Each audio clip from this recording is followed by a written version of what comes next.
there's like this wasp somewhere. I know it's in a documentary somewhere. I'll find it eventually. That like has its its larva emits pheromones that are like very similar to the queen ant in an ant pile. And so ants will just take this like wasp larva into its like kingdom and just feed it until it pupates and eventually just emerges as a wasp that kills everything in its path on its way out of the anthill. I've heard something similar to that. I don't Right? know if it's a wasp, but I've heard of a parasite of something that does that. I think wasp sounds accurate. It's another bug of some kind that does that. I've heard of that. Yeah. And I was saying how basically I was like the equivalent of that with the DJ scene around here. Given that I don't DJ, but I do play live. I play live electronic music. Pheromone. And then I was like, that is both the most narcissistic and hardest thing you ever said. But yeah, I figured that Mobius context would help because No, it was actually very helpful. I kind of understand it better now. Does that plus mushrooms make sense as to my Yes. Yes. Yes. Exactly. Trey, when I hit that start here button and the spreadsheet went to gather the data and correct everything, and that's when Trey was just like, "What was that?" I was like, "Don't worry about that." Yeah, literally, that was the scrolls spinning over his head and the wizard being like, "Don't worry about it." Moment. I was like, It's what?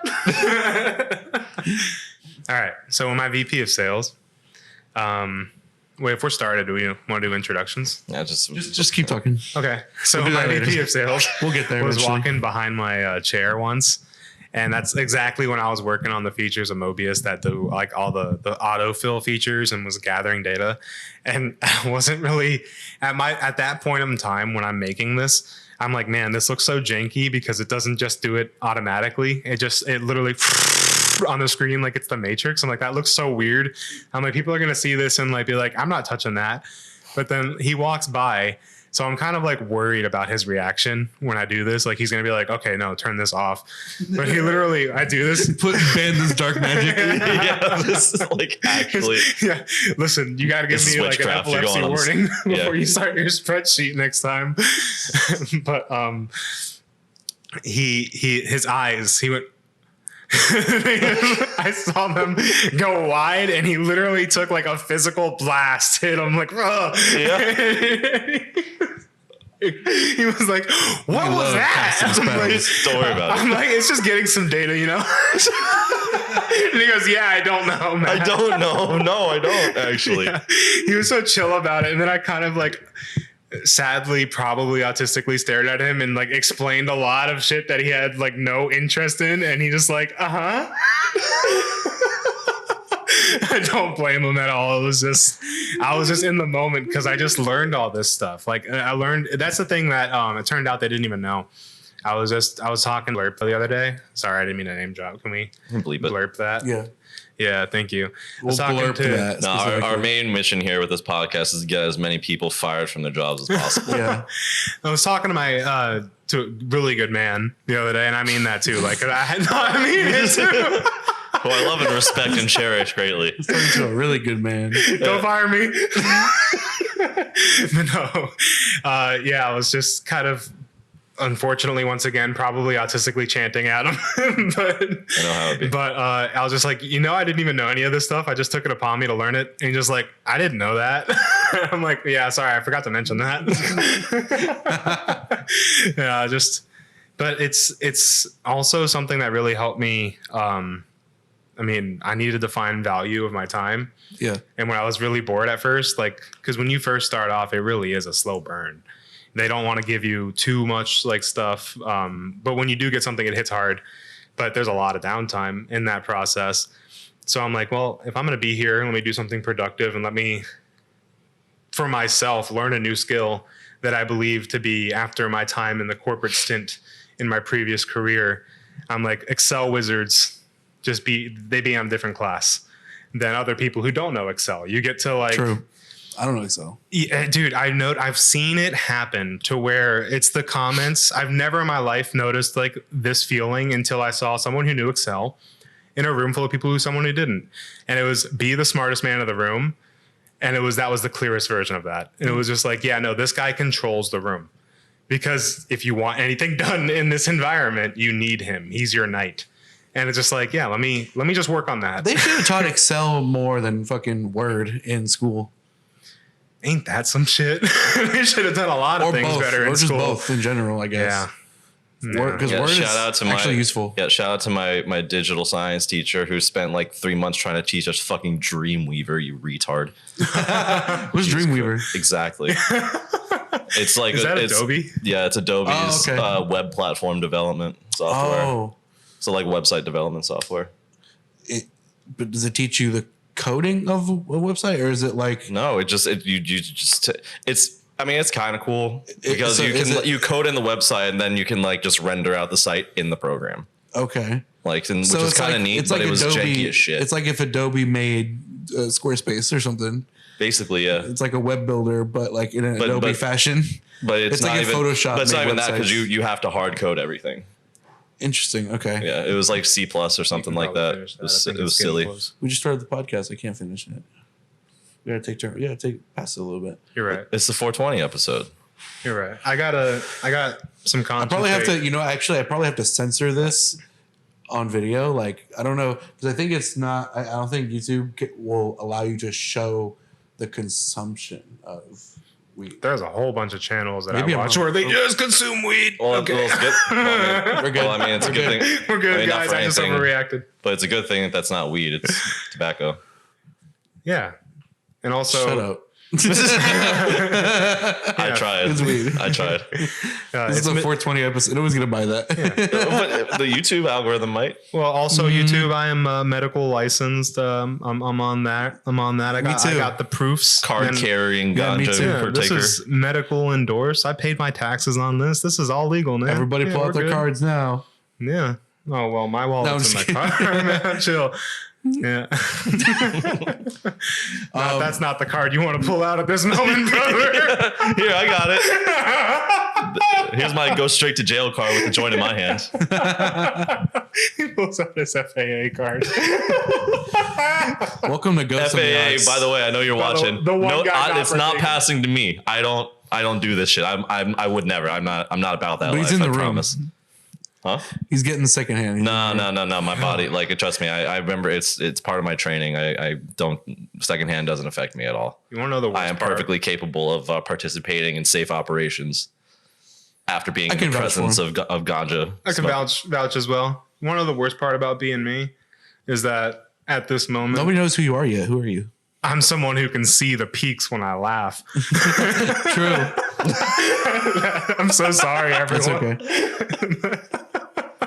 I've seen the peaks and valleys, y'all. It's like the last episode we tried to record of the podcast with Dom, and just like, Shit. yeah, All right. Is that the one that you gave me to edit that I still haven't edited?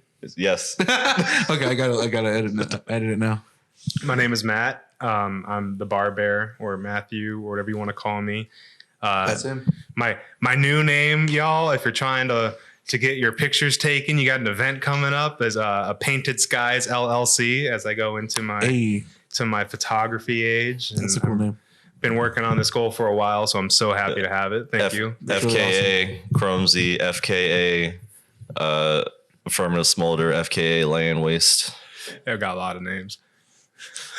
They call me Three Body. Dude, I got- Dude, I AKA still- Three Bodies. It's crazy is I still got some old school Counter-Strike players that have traced me through my name changes and still Really? invite me Yep. every now and then to Wow. play Counter-Strike. Yo, bro, come on, man. Come Please. Bro. please click some heads, man. For some reason, like throughout my life on like Xbox, there has been so many people that I've like added that I didn't know. Like the only people I ever play with are people that I actually know.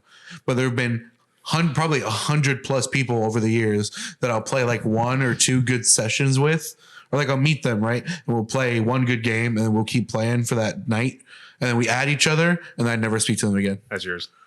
We never speak to each other again. All right. But they'll be in my friends list forever for the That's rest of time. happened. I have me a a similar bunch. thing, but it's funny because I always like remember, or not always, but most of the time I'll like remember the moments that like led us to following each other in the first place, whether we play again or not. Like the Swanee guy, from Oh my DRG. God. Where Bro, this guy was a hero. Yeah, Matt and I were struggling. We were like 47 minutes into a Deep Rock Galactic mission, and we were struggling hard. It was bad. It was just him and I. For context, for listeners, these two have known each other for a long time, have a lot of lore. Yes, that I'm going to be probably catching up on. About a decade and a half now. Yeah, there you go. Sans a year, but we didn't get into that. But in any event, we were having this really tough time on DRG, and we were like on the brink of death. We had no ammo, we had no resources, we had a whole pylon we had to build, or a pump jack we had to build, and we could not do it. We were playing on like super hard difficulty. The map sucked, had no resources. It was ass. And then like right as we were about to literally as we were about to make our great final stand, here comes fucking Swanee, drop down. He was a gunner or a driller. So yeah, quick context on this. We struggled on this very hard because in particular, this game mode requires a driller because you got to connect tubes to these 3 spawn points that are randomized, and ours were like up and down cliffs entirely. So we had to like do some jank ass shit to get these tubes connected. And there was this fall pit that you just had to try not to die in. And we just kept dying. We died a lot. Yeah. And then I don't know this game, by the way. Yeah, I know of Deep Rock Galactic, but I've never played it. If both of you die at once, it's just over at that point, right? Damn. So Trey is dead. I am on the way to pick him up. We have finally, after 45 minutes or so, finished the mission. And normally I hate players who join in when you're done just to reap the reward. Normally I get pretty like, oh man, really? But like this guy joins in. If somebody joins in and to reap rewards like that, do you get less? You lose nothing. Okay. It's just they just gain all the benefits. It's just so flagrant. Yeah. Yeah. They're like 40 minutes in. All right, you're clearly about to just give me some free shit. So like, no, we made that boy work for it. That boy put in the work. Oh, man, people can see how long your session has been, and they can just join. Yeah. Well, okay. Yeah, it's fun. But so Trey's on the floor bleeding out, and I'm like, Rocket Stone, like swinging around like a freaking Tarzan, like because I'm always playing Scout, and I'm just about to die, and like as I die, I'm like, no, it's over, and I didn't know that he joined in, and he just drops in, and he just literally spawns into 2 dead teammates as a gunner, surrounded on all sides by bugs. Just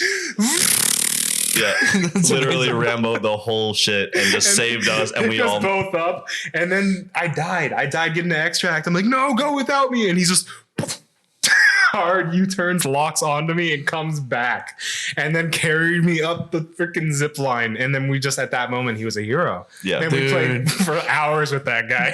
Yeah, Mike or no Mike? What? No Mike. No Mike. He's lol XD. Yeah, literally hit us with the lol XD at the end.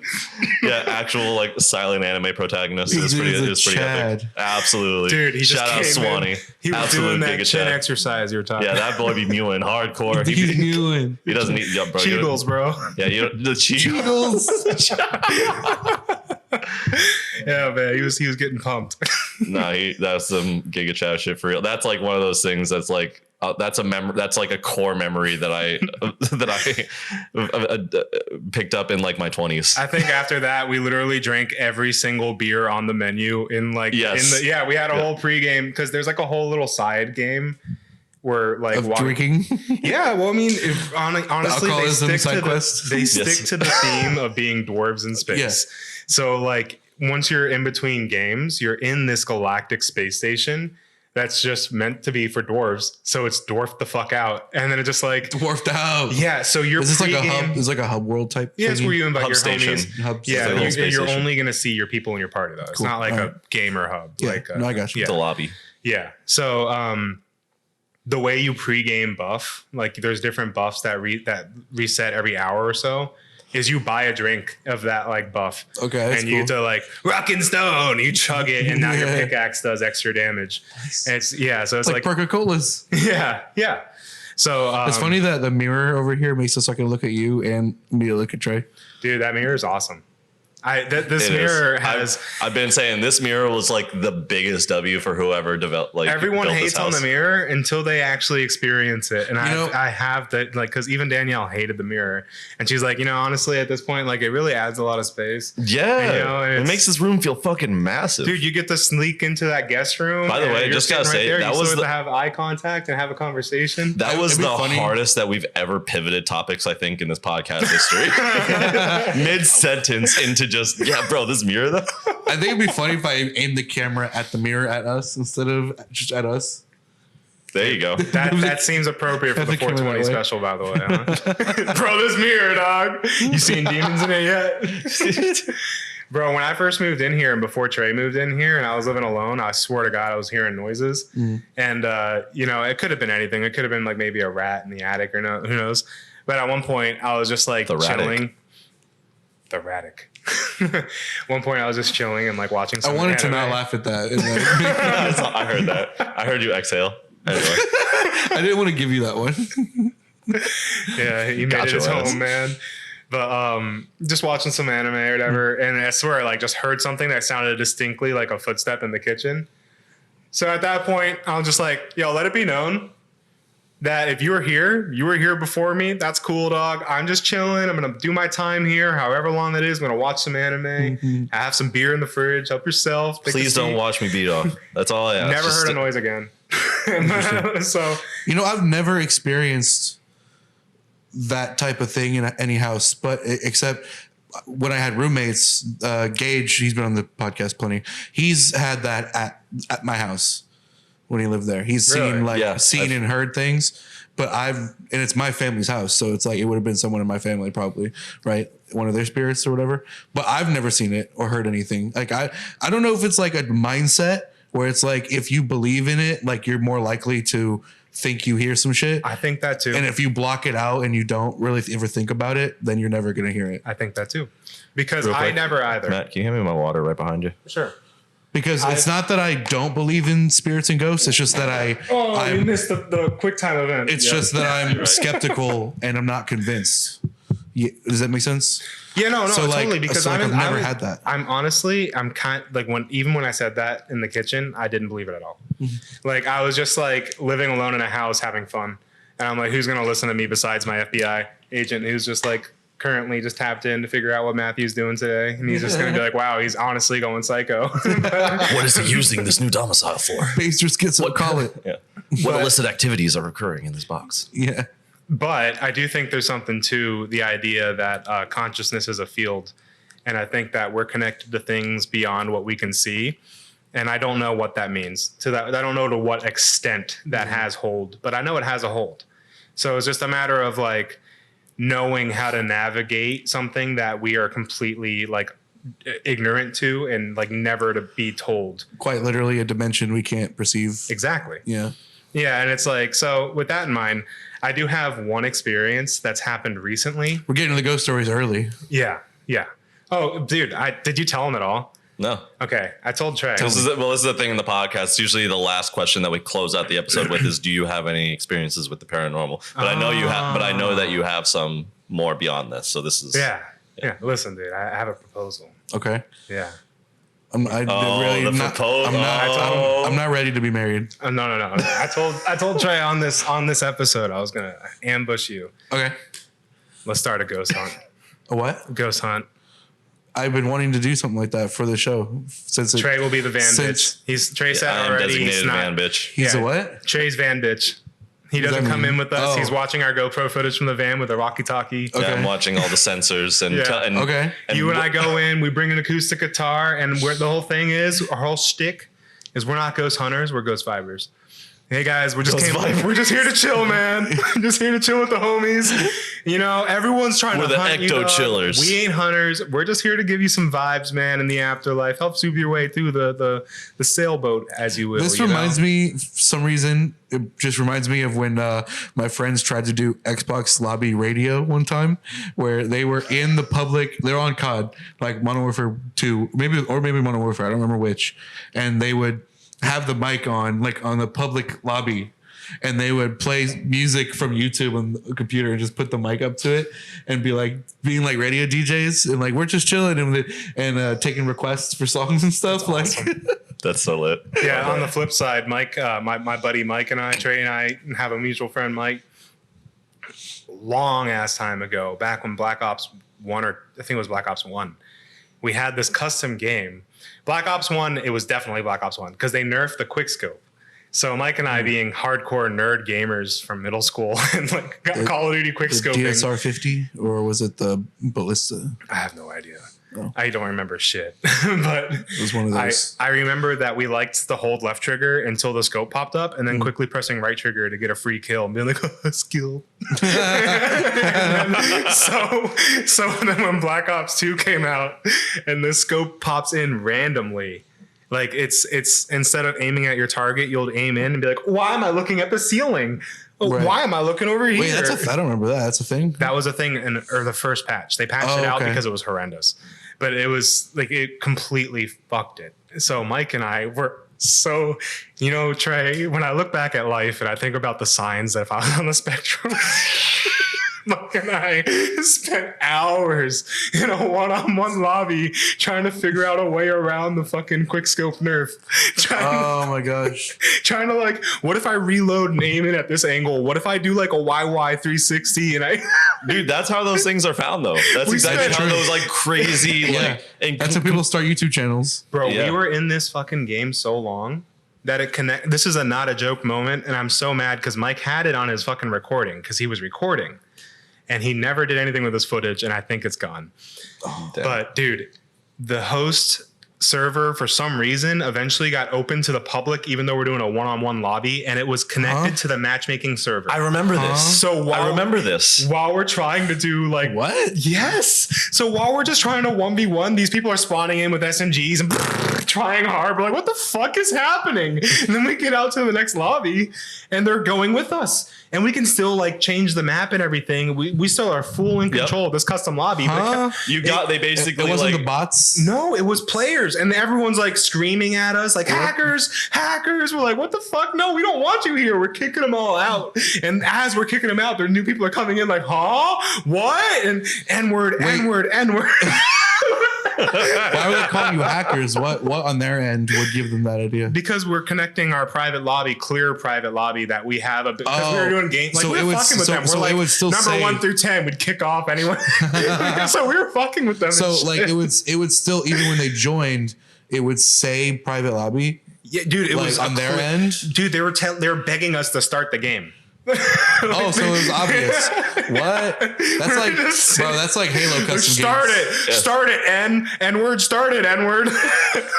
Search, do search. Newtown. It's so funny. But that's really crazy. I've never heard of that happening. Dude, no, it was a one-off thing. We've never heard of it either. We've never seen footage of it. It happened. But dude, we kicked everyone off except for like the last two. And then it stopped filling them in. We're like, the last of the Mohicans. And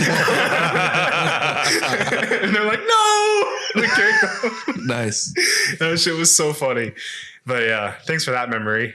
Whatever brought up Call of Duty lobbies. Between that and what you're saying about the COD radio, that reminds me of this guy in a DayZ server that I used to play on. It was an Amalsk server that I would just like solo on because I liked the vibes of the map. And there was this one guy on this server that he wouldn't talk or interact with you or do anything in chat, but he would always have, I think he was doing it through like that like software mixer, the like banana potato. You know which one I'm talking about? Huh? The different versions of it are called like banana and potato. Okay, no, I don't know what that is. Yeah, I forget what exactly it's called, but there was like this mixer that people would use in order to like digitally route their audio in their computer as if it were I know of those existing, but I've never heard of the one you're talking about. It'll come to me eventually. But in any event, this dude basically just like routed his like Spotify or YouTube or whatever just into the game, so it would come in through his voice chat like very clearly. Bro, and he would just run around the map just like blasting like hip hop and like dubstep and shit because it's like proximity, right? Yes, and so you would just hear. just like approaching you. And Think of the Russian like jank music when he's in the like the Betsy car or whatever. oh yeah, the like the Eurobeat shit. I did something sort of similar to that one time where I had. Oh, dude. I don't remember. I don't Shout even, out to that guy. That shit was I don't even remember the setup that I had. It was my old mixer, the Behringer one that I started with. It was with that, and it was. I forget now if that was 360 or Xbox One. I think it was one, where I hooked up my mixer and everything through that into the Xbox so that I could speak into a mic, like, and have it on an arm and stuff and play. And I could hear the game and the chat, and my audio was coming from the mixer into the game. So everybody was telling me that I sounded like weird and like super crisp, like it didn't make sense. So that's kind of wild that you could just plug your mixer and it would just work. I don't remember how there was something I had to do. Maybe it was, I don't remember how I did it. Actually, I really don't. I'm sure I could figure it out again.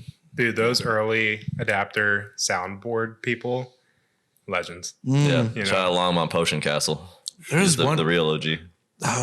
There's one guy who got really famous doing like in like Black Ops 2 era, M1 actually doing like Obama and stuff. doing all kinds of voices. Like he would do like Peter Griffin plays Black Ops, or like Bill Clinton plays Black, like everything, any character you can think of. Have sexual relations with that headshot. Hey yo, whoa. I would hope not. That wasn't Mr. President. My favorite still has to be the one guy whose gamer tag is like broccoli or something, and he pretends to be like a 12-year-old that just like dominates like the game lobbies and Warzone and shit like that. You know what I'm talking about. And he's just like, wow, guys, could I join your clan? Yeah. And it's so funny because you hear these guys like evolve from, Jesus fucking Christ, we got a squeaker on our team to, holy shit, this kid is carrying us. And like the evolution of that. Oh, look, the fucking, that gremlin that lives under Yo Bob's house is calling me in the middle of a podcast. What's up, Batches? That's crazy. Buddy? You should have answered it on the podcast. What's up, boy? Yeah, good point. Hello. Ooh. I already hung up on him. Damn, sucks to suck, Dustin. I'm sorry. Sucks. Shit, you made me think of something that I forgot. Have you seen the shorts of that one, like old guy who's like amazing a sniper in, yes, in like dude. Battlefield or something? Yes, Battlefield, that's right? fucking good. Yeah, my stats are spots followed by a compilation of like 18 headshots from like 1,300 yards, 3,000 miles away. Yeah, dude. My favorite is it's funny enough because it's his favorite shot too. He's playing Battlefield 1, and he like snipes a dude out of a plane, and you just see like there's like this latency between him making the shot and like registering what happened, and he's just like, I've seen that. Yeah. What's the dude's name? Something I don't remember. I think it's like Grandpa Plays or Gramps. It's like I thought it was like something like that. Yeah, it has Grandpa in it. Yeah, and he's so cool about it too. He's just like, man, and all the comments too are like, it's always scary when the vets don't have, instead of PTSD, they have nostalgia. Grandpa gaming. Yeah.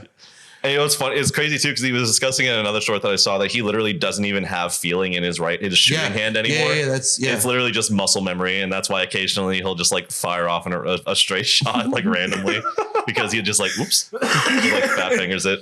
And dude, that alone. And is Gramps gaming aimbotting? Yeah, Let us analyze the footage.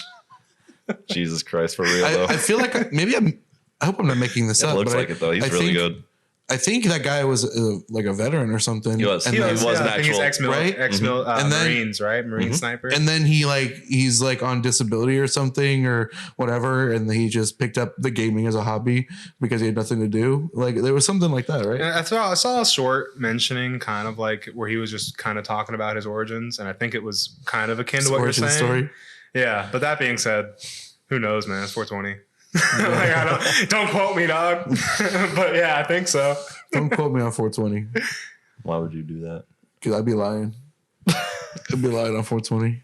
Nah, it's true. What's up, boy? Like me to the FAA. I mean, no, never mind. I would never lie to the FAA.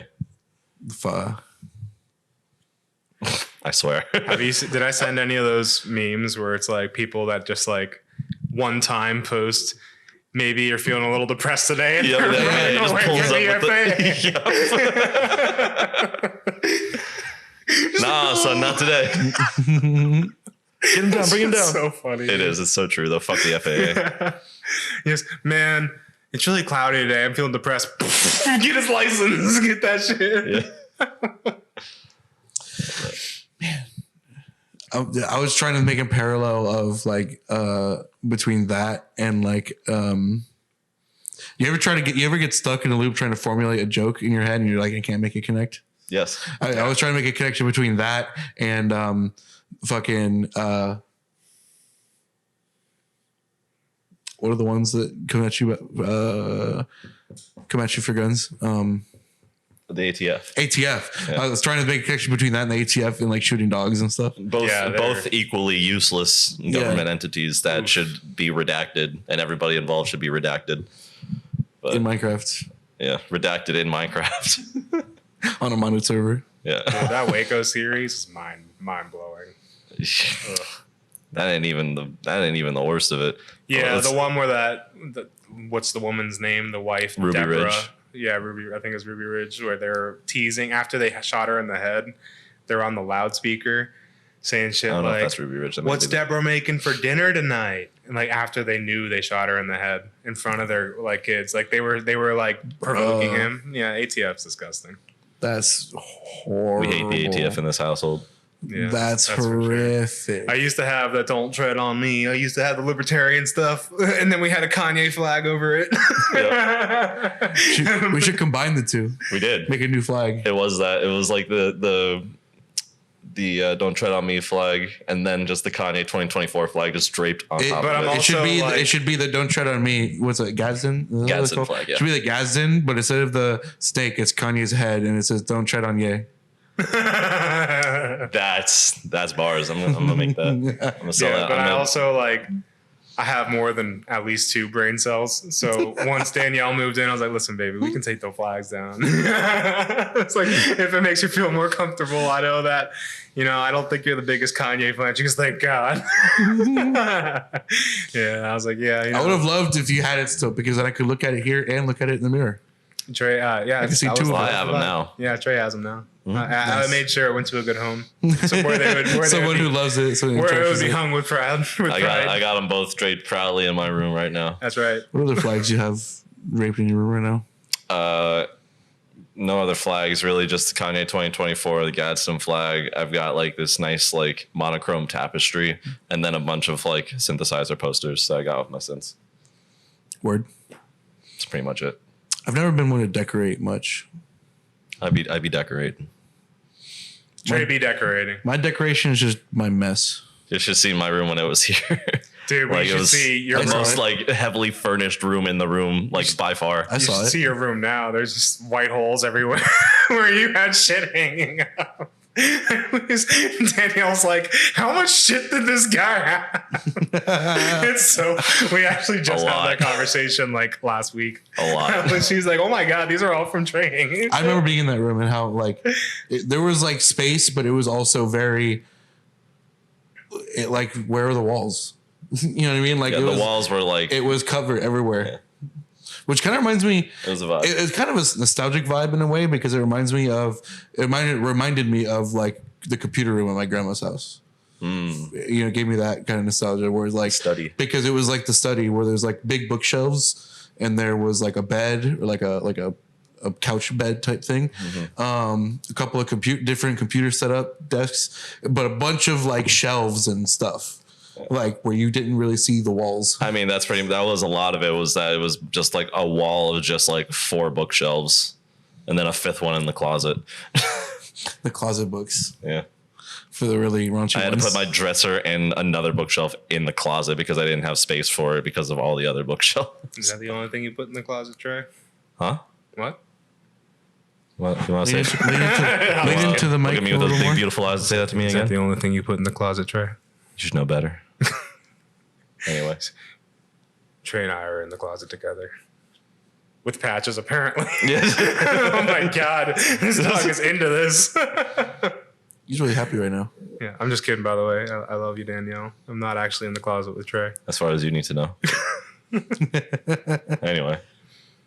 Anyway, moving. Let's do another hard pivot. Yeah, sure. Listen, we never talked about my ghost story. Oh, yeah. What? Yeah, so- Yeah, we made a sharp 170-degree turn.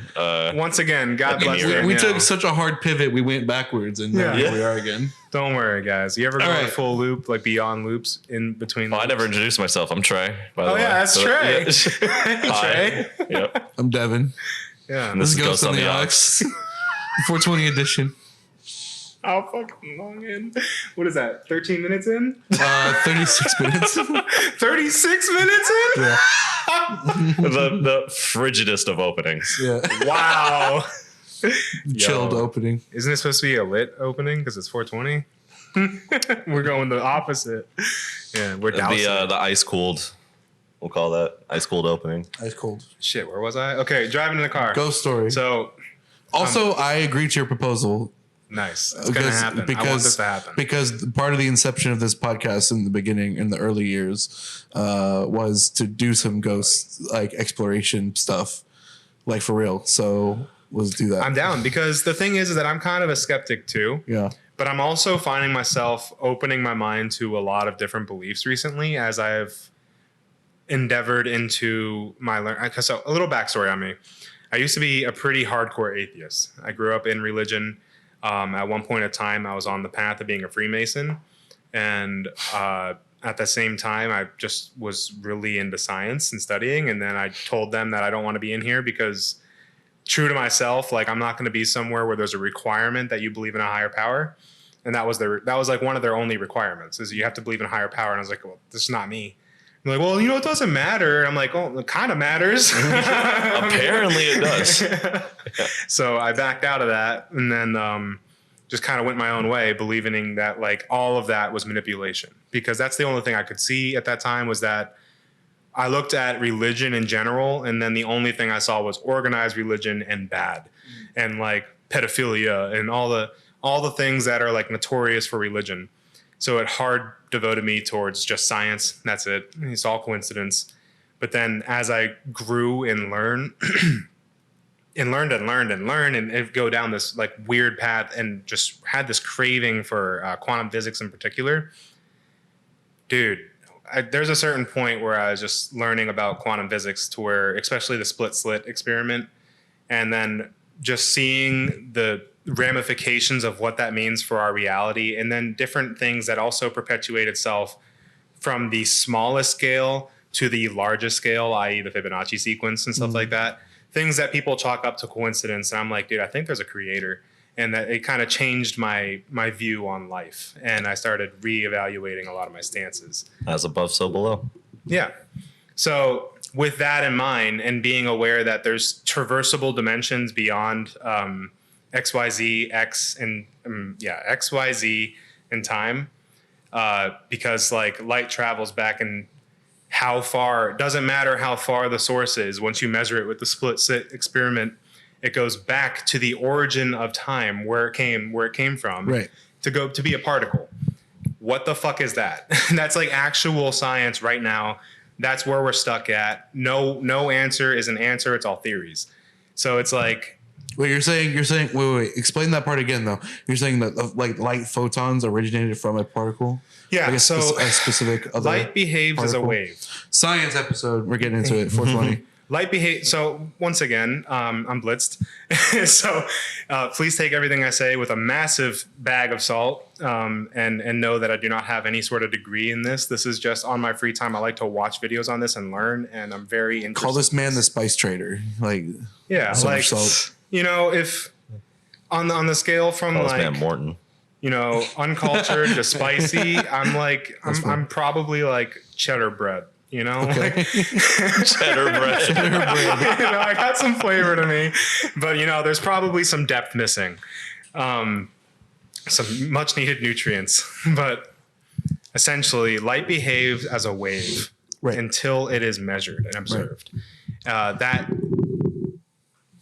that alone opens the door for many questions and is one of the key proponent reasons that people bring up for simulation theory is that light seems to be aware of that measurement, because if you're just observing it, it still behaves as a wave, but only when you measure it, it behaves as a particle. But I thought the caveat to that, or like the misinterpretation of that, is that it's not the observing, it's the method of observing that can interact with it to cause it to do something different. I heard that as well. Rather than purely observing it alone. I think that was, you might be right, but I heard that was for a different phenomenon, for like observing a particle, and then the act of the observing that particle makes the particle behave differently. And I think that was for like a different subatomic like photon that only exists for a brief moment, and they're trying to like get more information on that. And I think that like might be crosstalk between those two, but I'm not sure. But okay, I'm not when sure it either. comes to the split slit, the light, the way it works is Bro, it goes I've through always heard it one- called double slit, and calling it split slit. It's probably double sounds slit. no, that sounds so dirty. Is what I was gonna say. Yeah, It it's sounds probably so- double slit. It just sounds weird. Yeah, listen, you know what I said about that bag of salt? Am I wrong? Yeah, if you look up split slit on Split slit. Google, you're going to get a very different result Find from that on double slit. LooksMax. Listen, Yeah. dude, we're gonna give you. Look up split slit on looksmax.com. Listen, bro. Don't title the podcast. But so the double slit, it is that, by the way. So it goes through one. I like split slit, but let's stick with that. No. So it goes through one. And as you would imagine, if it was waves, like imagine an ocean and imagine you had like buoys and like just walls, it would hit that first set and then it would create another wave of water. And then it would hit the other set and create another wave of water. And where those waves intersect, they create higher peaks in the amplitude of that wave. And when those hit, it creates almost like a light pattern of like when you have your blinds open. And that is wave diffraction and wave interference, essentially behaviors of waves. So the thing is, if you measure it, even if it's one particle at a time, they will make that wave diffraction, Right. that which makes no fucking sense. Right. Because if it's one particle, what the hell is it interfering with? Turns out it's interfering with itself from other realities. We don't even have the ability to understand that. But that's like the only, what the hell, why is it, what's it interfering with? We don't have anything to see it with. So something beyond our comprehension, our current understanding, is interfering with a single particle. And the only thing is probabilities and like, dimensions, realities beyond us, maybe fields, consciousness. It opens. Statisticians be like, I don't know, may or may not happen. Yeah, it also could be my monkey brain being like lightning. Oh my God, that's God. But now it's like, That's exactly what that sounds like to me. When they're like alternate realities and simulation theories, it's literally like, bro, you just lit a log on fire. Calm down. but Like, here's where it gets wild though. So if you I am following, by the way, like I feel you, because I this feel is the you. type of stuff I've gone through, like phases of thinking deep about this shit too. I mean, this is literally what got me into religion. So I get it. Like, I thought about this extensively, even though I might not have the best way of like explaining it. It's just so wild. But when you measure the light, so when you're like, actually, I don't remember what the source of measuring it is, but like essentially, if you're looking for that beam to try to measure like what's interfering with it, it's a straight line. Right. It ignores the interference pattern. It behaves as a particle, like it was shot like a laser, straight line every single time. And the thing is that for it to do that, it means it would have had to originate as a particle instead as a wave, which even if the measurement alone is doing that and it's not some sort of like consciousness, that means that we have the ability to collapse a particle. We have the ability to collapse it from a wave to a particle with a known technique. And when that happens, the light itself traverses time. It goes back to the origin of it becoming. Yeah, this is the thing. If you do, this is where it's wild. If you look at a star, You ever seen the movie Primer? no, You should watch that movie. I will. If you look at a star and you do that double slit experiment to the star, that light that traveled from thousands of light years, according to our current understanding, right, to be debunked, will traverse back to the origin of when it became a piece of particle of light that would hit this sensor. It is now a particle and it will always be a particle until it hits that sensor. That is what this is. That's the proponent of, okay, we're in a simulation. Oh, you mean a wave until it hits the center. Is this related to quantum tunneling? No, it goes too? back to in time and becomes a quantum particle tunneling. instead of being a wave. It's always a wave unless it's measured. And the idea behind it for I don't subscribe to this because it's irrelevant to me. Go ahead. Is this really is that instantaneous like connection being made? Is that related to quantum tunneling and stuff? It is. Okay. It is entirely. One thing that shed some light on this, so to speak, because I don't understand the confusion personally between like the whole wave versus particle thing. Because the way that it's always registered in my head and the way that I've always seen those two words in particular like used and like demonstrated before me, it seems like waves are an indication of force acted upon a body of particles rather than being an entity in itself. You know what I mean? It's mainly in this Like a wave is something that travels through a medium of particles. Yeah, and with the frequency and like amplitude and yeah, but it's also essentially in this matter, we're not talking about it in that aspect. We're talking about it in strictly behavior. So it behaves like a wave. That's why light is special. It's both a particle and a wave, right? So it's light is unique in the fact that it behaves as both. And it only behaves as a particle in certain situations. And this is where it's wild because there's no explanation, which makes all current theories as viable as each other. And one of those theories is if you look at video game technology, we see this when it comes to selective rendering. If the player is not looking in this area, why waste resources projecting light beams when you can have it behave as a wave for a fraction of the resources? And then only when they measure that particle does it behave as a particle because that's how it's supposed to behave in nature. It costs less CPU to render. That is unironically like where people fall into, oh my God, we're in a sim. And that's... Well, you know what makes me think, maybe not sim, but that the universe is like almost like a computer, just in its own. Not that it's a simulation. One big brain, huh? But it is just because the thing is... okay, we're getting deep. 420 episode. The fact that this is a very human thing because we're conscious. We tend to separate ourselves as existing separate from the universe. Yeah. But we are made from the universe. We are literally starting. The universe is all one thing. Yeah. It's one thing made of many things. It's breaking you down, but we're just like atomic soup. What I like you know what I mean? Imagine if you had a visual. That was a very stoner way of explaining it. Yeah. Here's another stoner way and like visual graphic way to like represent it. Imagine if you could like represent time in like another dimension. So imagine if you had just a brief, like you had an expansive existence, we would look like flashes of neurons. If we had our whole life like in a cosmic scale where you were born here, you maybe traversed over here, you did some of this, you did some of that, and then in that brief flash you were gone. You're like a neuron in a collective mind, essentially. Yeah, I mean, I feel like I've heard a lot of things that are similar to that, and I mean, I could subscribe to some thoughts along that. I feel like wavelength and frequencies in general seem to be a shared experience of some sort. That's literally been a meme between you and I for as long as we've known each other.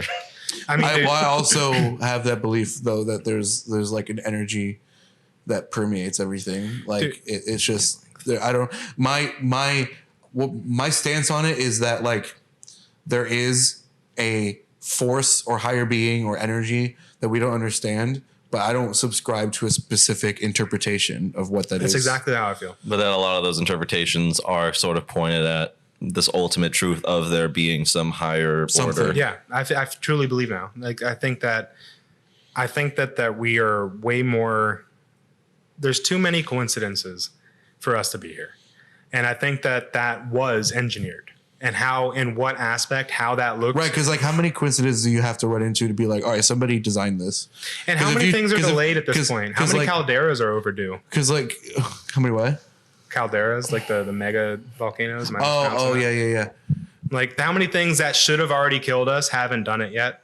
Right. Like we're overdue for a collapse for how long now? Like I think that we're protected on a scale that we don't know. Rather it be Maybe. God's interference, It or feels rather like it it's be coming up. AI in our fucking ocean sending out AI drones to maybe operate on aspects of our world to do shit. Who knows? Like, it's at this point, there's so many fucking things like everywhere that people talk about and our own government acknowledges and spent exuberant amounts of money to look into, that at this point, fuck it, Ghost, let's go. Let's find them. What if, Let's bring them in. you know how they say like for like the Bible that the Old Testament, like that era of time was like, there's a term that they use, but I don't remember what it is. But it was the time where like magic and stuff like that were very present and real. Jinns?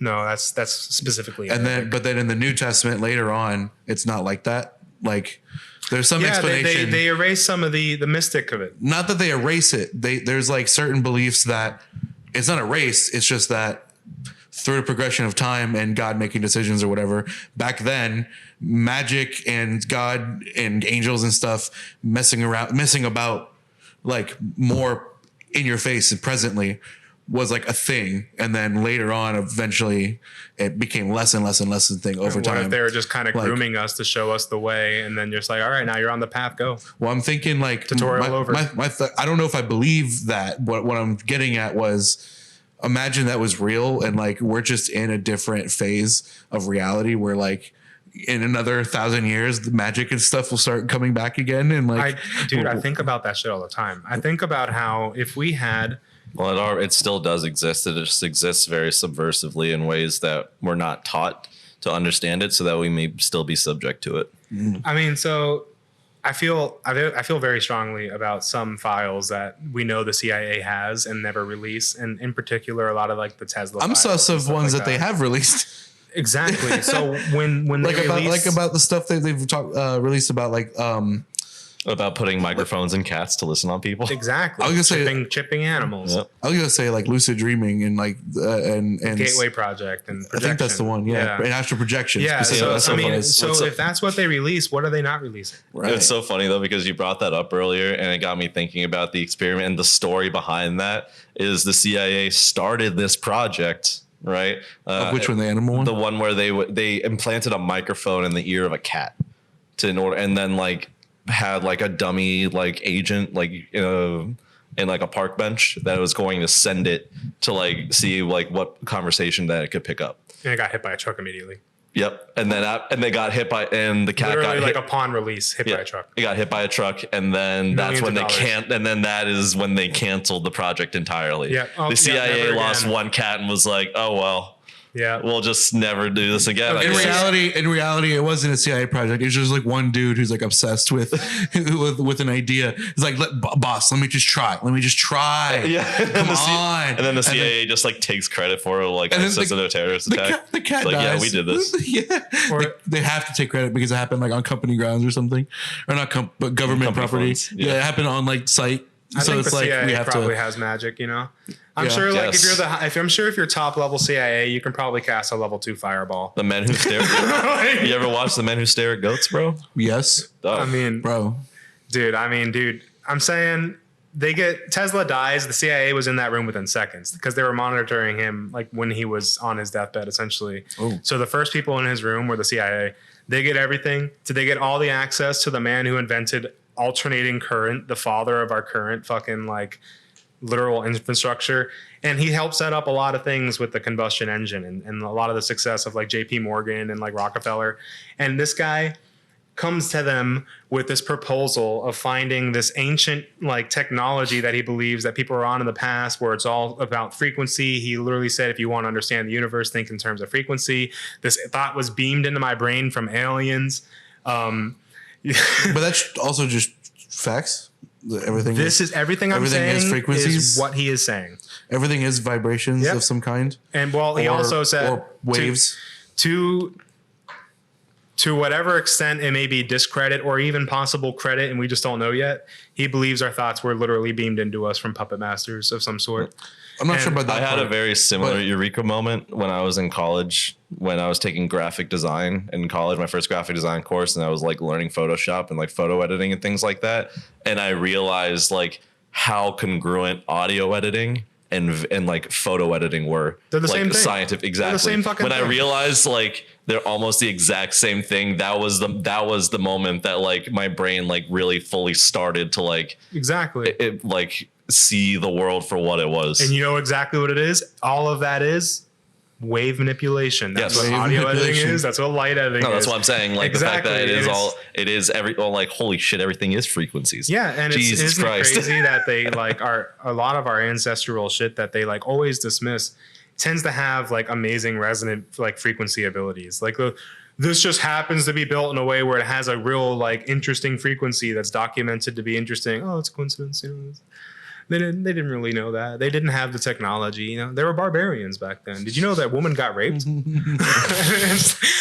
Like it really do tend to be that way. And it's just like, yeah, well, I mean, when weren't that horrible situation happening in history? Like to this day, that still happens, and we have we're ability to like launch how many satellites do we have buzzing above us at this very second? Too many. Yeah. A lot.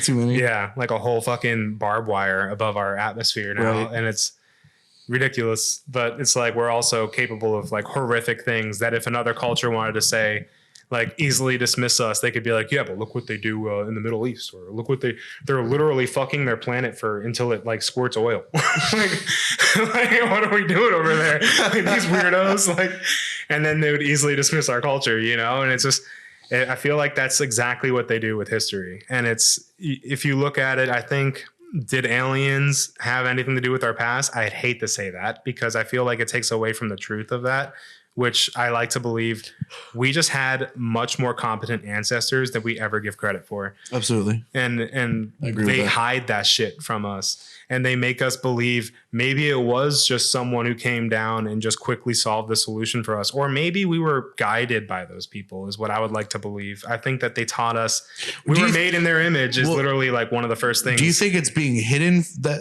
from us, or do you think we're just in a generation of people who have it so easy that we think that absolutely think it's being hidden from us? Yeah, I absolutely think for generations upon generations, they have set up a haves and haves not society to where if you are born within this bloodline or within this group of people, you know, like actual history books, and you have a different fucking classing of what like you're taught than what the average of people are taught. And then you do with that knowledge as you will, my son. Go make an empire, go do whatever you want to the world and have fun. And then like everyone else is your plaything. I truly believe that. I think that because there's so many things wrong in history. If you look at it and just objectively think about like just competency alone, like the things that are built that we just have no explanation for, to the point that where people still to this day say aliens just came down and beamed it into place for us. And it's just like, that's a red flag. Do you really think that maybe potentially your ancestors that didn't have everything so easily accessible just didn't find a way to just be excellent beings and find a way to achieve unthinkable things because their life was difficult and they had to overcome challenges every day and become a better person every day or die? You know, it would kind of make sense for it to be the case that like information's hidden, because obviously there's manipulation and power at play there. But aside from that, what it answers my question of, sometimes I'm always thinking like, why is it that we have so many missing records of things that happen in history? Like why is there, like, I'm thinking about like some other race or other alien species out there, they could have possibly like endless records of their entire existence, whereas we don't have that. And is there a reason we don't? Because people are malicious and hiding it? Or is it just because we're dumb and didn't think it was important? We polluted the water is my belief. I think that, Elon Musk was talking about how in the future, we're going to have the ability to edit our own thoughts and edit our own memories. Oh, you didn't get with that girl? I did get with that girl. Look at my ego boost. I feel so much better about myself now. No, you know, it's like, didn't they prove that they could do that with snails? There was like a series of like, there was a meme I saw. I'm getting my face right. I would be surprised if they'd be able to know if a snail is what is a snail thinking. Is that alone is interesting to me. The meme was like a series of screenshots of headlines from different news articles that were like, Scientists know how to delete memories from snail. Scientists know how to replace memories from snail, implant, et cetera, et cetera. And the caption was like, what are they doing to this poor snail? The snail doesn't remember. I'll tell you that. But Also, how the fuck would they test that? I don't know. yeah, that's odd. But who knows? I just asked it. That being said, Fair. Do you remember that salt that we put on you 10 minutes ago? wait, what? Huh? Shit, where was I? That salt erased my brain for a second. Yeah. You got psyoped, my guy. Dude, I did. Okay. Snails. Yeah, I don't know. What the fuck? This is the 420 episode of Ghosts in the Ox podcast. My name is Trey. Damn. Yeah, I'm Devin. And that's sucks. I was on one for a minute. I had a whole lineup of like, I was going to get him at this point. I was going to knock him into at that point. Let's totally dunk on him. Man, what was I talking about? That's Good crazy. nuke him from orbit. It's good weed, huh? Yeah. Good tobacco. That's that new nuke from orbit is that new like catchy like political commentator term. Bro, saying shit's gonna get nuked from orbit has been around for a long time. But it used for like there was an era where everybody would say like dunking on or whatever. Yeah. And now everybody Nuke. says nuke. We just got obliterated from orbit Yeah. Beam from orbit. with facts and logic. I remember that being a thing around the time that Gears 2 came out. Or was it Gears 3? Whatever, the one with the Hammer of Dawn like first made the appearance. Well, that was in the first Gears of War 2. I never played any Gears games. Bro, you missed out. That was the first. I probably did. Gears 2, I think it was the first game that actually brought me to tears. Really? Yeah. Yeah. This is gonna sound. You know the scene. Yeah. This is gonna sound very closed-minded, but early on in gaming, like I was very closed off to anything third person for some reason. My friend was except the opposite. except for certain exceptions like GTA. But like I was just very turned off by third person games. I was a lot of that too. Like my buddy was the complete opposite. Chase was like, if it's not third person, I'm not playing it. Now I don't. If the game is good, it's good. I don't really care. Yeah. But I used to be turned off by it really hard, where I wouldn't try stuff that was like Damn, that. you missed out on one of the most like deep cutting storylines. One of the first third person shooting games I ever played was Mass Effect 3. That was a good one. 3 was a good one. Well, up until the end, I played that at Mike's house, and dude, I was so in love with everything that was happening for like the most part. I was having a great time, and then I got to the ending. Yeah, it's just 3 different colors of ending. Well, even beyond that, the way it ended, because before I found out that the other endings were exactly the same, I only had one ending experience, and I was like livid. I remember like I was in his living room throwing a fit, and he like, "Are you kidding me?" You and said you throwing and a the fit. I entire imagine- internet. I remember when that came out, and like a few days later, after people started beating the game, it was just like this like crescendo of Yeah. hate towards the game, and the They game's literally ending. patched a new ending in. Is that? I thought it was DLC. Wasn't it That- a DLC thing? But it was like a free DLC. Like you Oh, just okay. download the ending or whatever, and now you got a better Download the ending. ending. Literally, it blew What my was the mind difference? because What that was- was like the first time that DLC has like ever impacted like a story event in my mind. So I'm like, I literally just downloaded an alternative like fan ending to like what was originally a shitty ending. What's the canon ending? I don't know. Don't care anymore. Did they leave it? Have they progressed the story past 3? Agent I So I Shepard. know Andromeda is like I played a little bit of Not- Andromeda and I had a little bit of fun with it, but I was also like hella busy at the time, so I never finished it, never cared to go back to it. And at this point, as much as I loved Mass Effect, I mean, whatever ended, it ended in a way. I think there's 2 endings. It's impossible to continue, so it had to be the other ending to where it's like everyone just deletes the Psy. I don't fucking know. One of them is like everyone becomes a Psyo robot, so it's like the one of them is like the singularity where everybody. yeah, everyone is fuses now integrated machines with and machine, stuff. and everyone is now part of the AI and connected. Like that's And then one of them is doing the same thing, but with the Reapers, right? I think. kinda, yeah. The other one is like everyone becomes a Reaper Yeah. for like the defending the next civilization from going through whatever the fuck it went through. And then the third option is you destroy all AI. Everything robot was just, and then including So your it's AI Dune then. friends and Hell yeah. companions. Like So it's Dune. It's the Balerian Jihad. That's what it is. Getting rid of all the thinking machines. Dune 2 is a perfect movie. I haven't seen Dune 2 yet.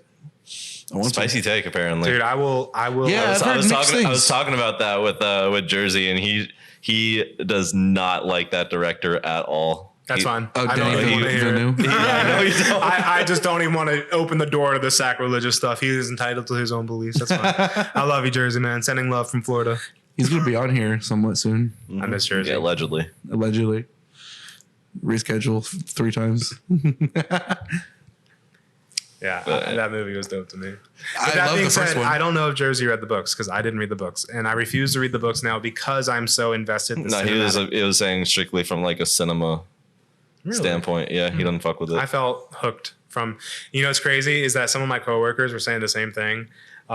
There's one in particular who's just like, man, normally my attention span sucks, but this thing grabbed me from the first scene and kept me for the entire 3 hours. And I felt the same way. And Danielle felt the same way. Danielle was barely interested in the first movie, literally fell asleep during the first movie. And I had to rewatch it with her before number 2. And she's like, no, babe, I promise I won't fall asleep. And to her credit, she didn't. So thank you. And then because I told her it would pay off for number 2, because the first movie is clearly a setup. Yeah. And then when we saw number 2, even Danielle was like, I can't imagine a better movie right now. And that was coming from someone who I had to kind of talk into rewatching the first movie. It sounds to me that people have similar complaints to the sequel or part 2 as some people do with the first one, which was there is a section of population that just don't jive with slow burn, slow pacing. That direction. Yeah, and you the have to direction have a style. brain. That style, huh? You have to. I mean, I don't want to just say that. That's condescending. I was going to say you have to have a brain, but you have Yeah. You have to Well- genuinely be able to motivate yourself to be intrigued by the world they're building. And if Right. you're not in the vibe for that, then you're just watching the wrong movie, and that's valid. But it doesn't take away from the movie. It takes away from how you consume I entertainment. can't Correct hear you me- say that and not hear the people are like, you have to be a certain level of intelligence to appreciate Rick and Morty. Correct me if I'm wrong, because you've seen 2. But most people complain about the first one being slow. What I've heard complaints about 2 is that it's not too slow or too fast, but it's disjointed a little bit, or it's cut weird. At no point did I feel confused. At no point did I feel like I wasn't following what was on screen. At no point was I lost or disinterested. At no point, I even was able to go to the bathroom, take a piss, and miss a scene and come back and piece together. Okay, I missed one scene where it's someone got pregnant, and I don't want to spoil anything beyond that. It's just Danielle was there, so I'm like, what I missed? She goes, she got a baby now. Cool. So it's beyond that, everything. Take your grandparents to see Dude 2, because they can get up and go pee and ask you questions and get snacks all they want and won't miss a thing. I actually remember it being quite the opposite. And when I left, there were certain scenes that I even pointed out, in the car ride, I was chanting about how amazing it was that they chose to linger on some scenes for so much longer than other directors would choose to do. In particular, there was these 2 people, without spoiling anything, that you see at some point where they're not smashed against the wall. And then, a couple scenes later, you see them completely smashed against the wall, and it just lingers on their body. Jeez. And it just it just stays there for a while. And at a certain point, I'm in my head, I already have the rhythm of cinema where I'm okay, it's going to cut now. It's going to cut now. It's going to cut now. Now it cuts. Okay, that was a long choice of keeping it there. And it made me think about it. I'm damn, they've really let that horror sink in of just how fucking discombobulated the bodies were and bent, and they're no, you're gonna sit here and stare at it while this conversation goes on. Instead of choosing to show the people that are talking, it just showed the moment, the horror of the aftermath of the consequences. And I felt that was a cool decision. And it's I saw a lot of those in other scenes too, where it broke norms of cuts, and that's what made me enjoy it. And because of that, it allowed it to build a lot more suspense for me, because it was breaking that rhythm of what's gotten so monotonous to where you literally know when the scenes are going to cut. Right. 1, 2, 3, 4, 5, 6, 7 seconds cut. That's 1, 2, 3, 4, 5, 6, 7, 8 seconds. That's another cut right there. Okay, this one's going to be a guy talking. Maybe 13 seconds. We're going to cut. I literally count the seconds sometimes when I'm watching it, because I like to think about it as we progress in lower attention spans. It impacts our cinema. Right. And you can clearly see those cuts. This one didn't insult you enough to do that. And that's cool. Something that made me really respect it. And I enjoyed how it was laid out in front of me. And that's just my opinion on that. So basically, Jersey, you're a huge fucking pleb with bad taste, is what he's trying to get at. No, man. Yeah. If that's not your vibe, though, if you're not going for like, man, I need to be diving into a deep, deep, deep pool, unnecessarily deep pool of sci-fi, I can see you being like, where is the movie? I think like, where's this going? Yeah, I could see that being fair because at a certain point you can only handle so much like chit chat before you see like the sci-fi that you came to see. And I feel like, I don't know, what is Jersey into sci-fi stuff? I actually don't know. I feel like with Dune, he would particularly be into the like sociopolitics stuff. Apparently not. He's Maybe more into not? the cinematography of it. And I don't know. The only other sci-fi movie that I can recall discussing with him was Blade Runner 2049, which he disliked for basically the same reasons because it was directed by the same guy. But he is this actually just he's hating on this director and refuses to like his work type he of doesn't. thing? It's like the stylistic decisions that he makes in adapting these properties that he does not fuck with. Ever since we scheduled him to be on the pod, I've literally been like dying to like talk to him about movies because I want to understand his like take on. I'd be interested in hearing specifically what about film that he's interested in. Like, what is his like? What does he want from it? Type of thing. You know what I mean? Everybody wants what do you a different thing from me? Yeah, everybody wants a different thing from their entertainment. I have a hunch, right? Is he a Tarantino fan? I don't recall specifically. Because do you know? I relate on Jersey because he doesn't like the things this one director. Oh yeah, does. like you don't, and that's how I feel about Tarantino, which is hilarious. I do, and I don't. The fact that you don't fuck with Tarantino specifically is like one of the most that doesn't make any amount of sense. So, to dude, me. I like to watch his films. But they make me actually like genuinely mad when I watch them.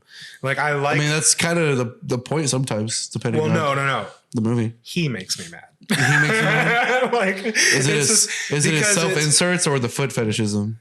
I mean, no, that's innocent to me. Like that's like, so be it. That's what you want to do, man. Live your life, bro. But like, it's innocent. It's the.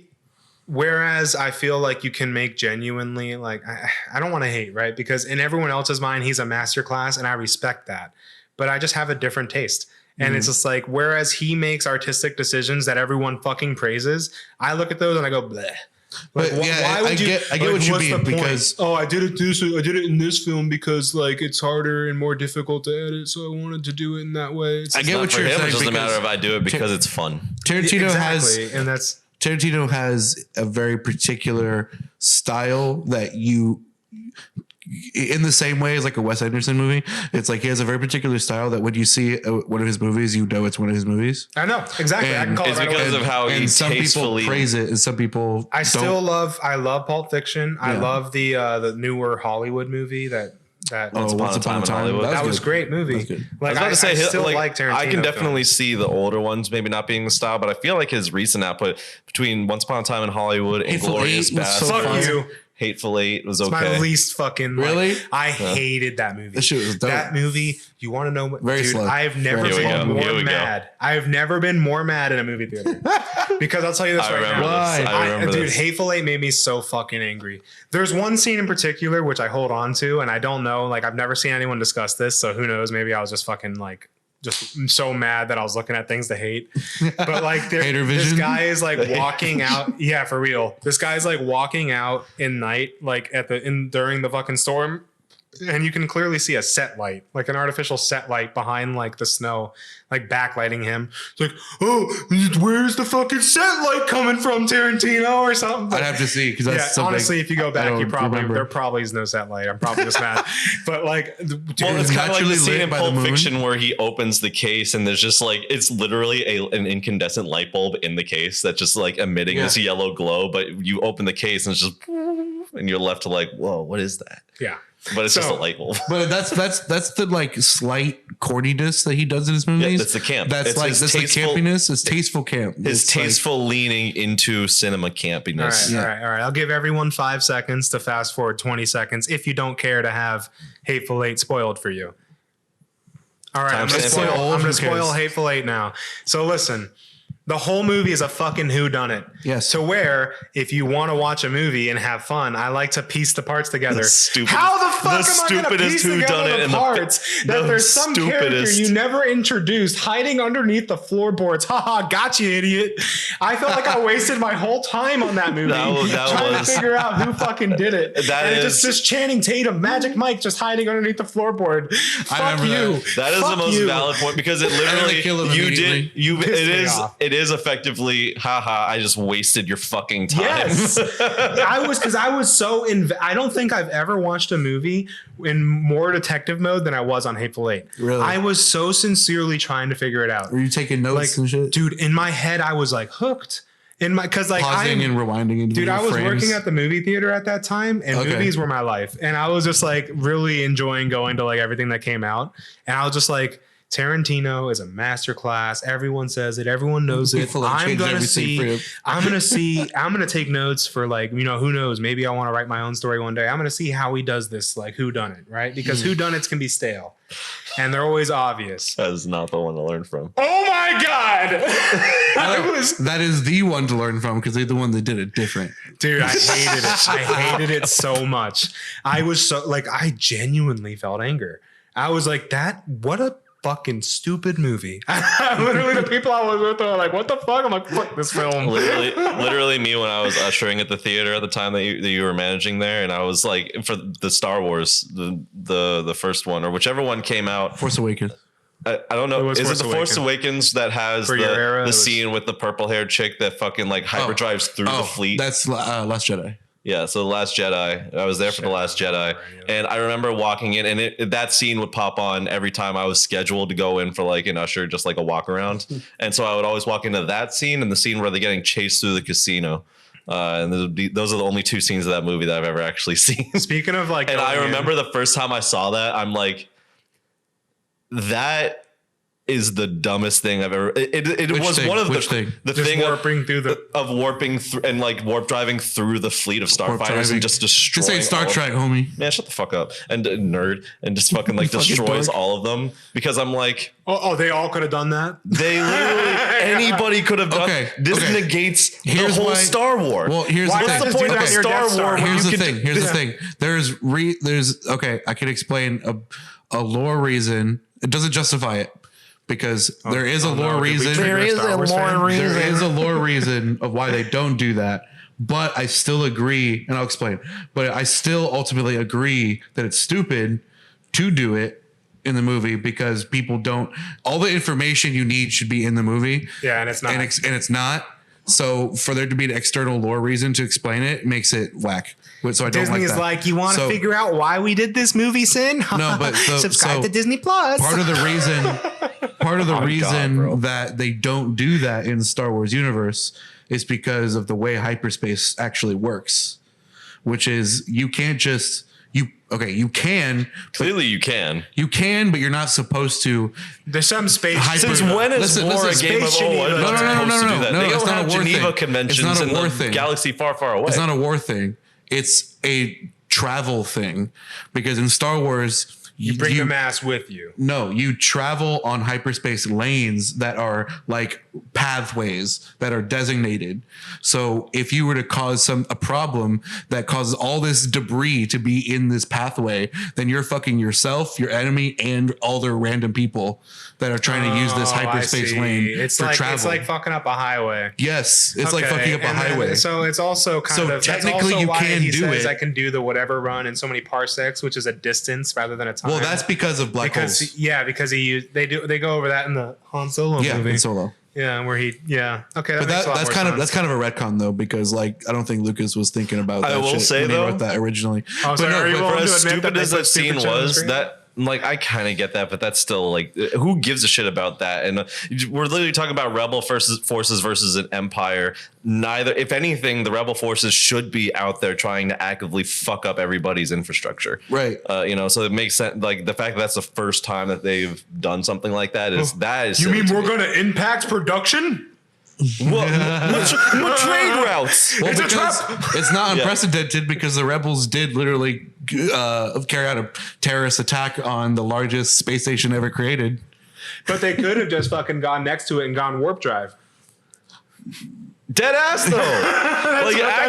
That's the issue. Like you just We need to do this fucking impossible run and sacrifice thousands of lives. And you basically just unveiled the fact that any ship with a warp drive is effectively a weapon of mass destruction. Hyperdrive.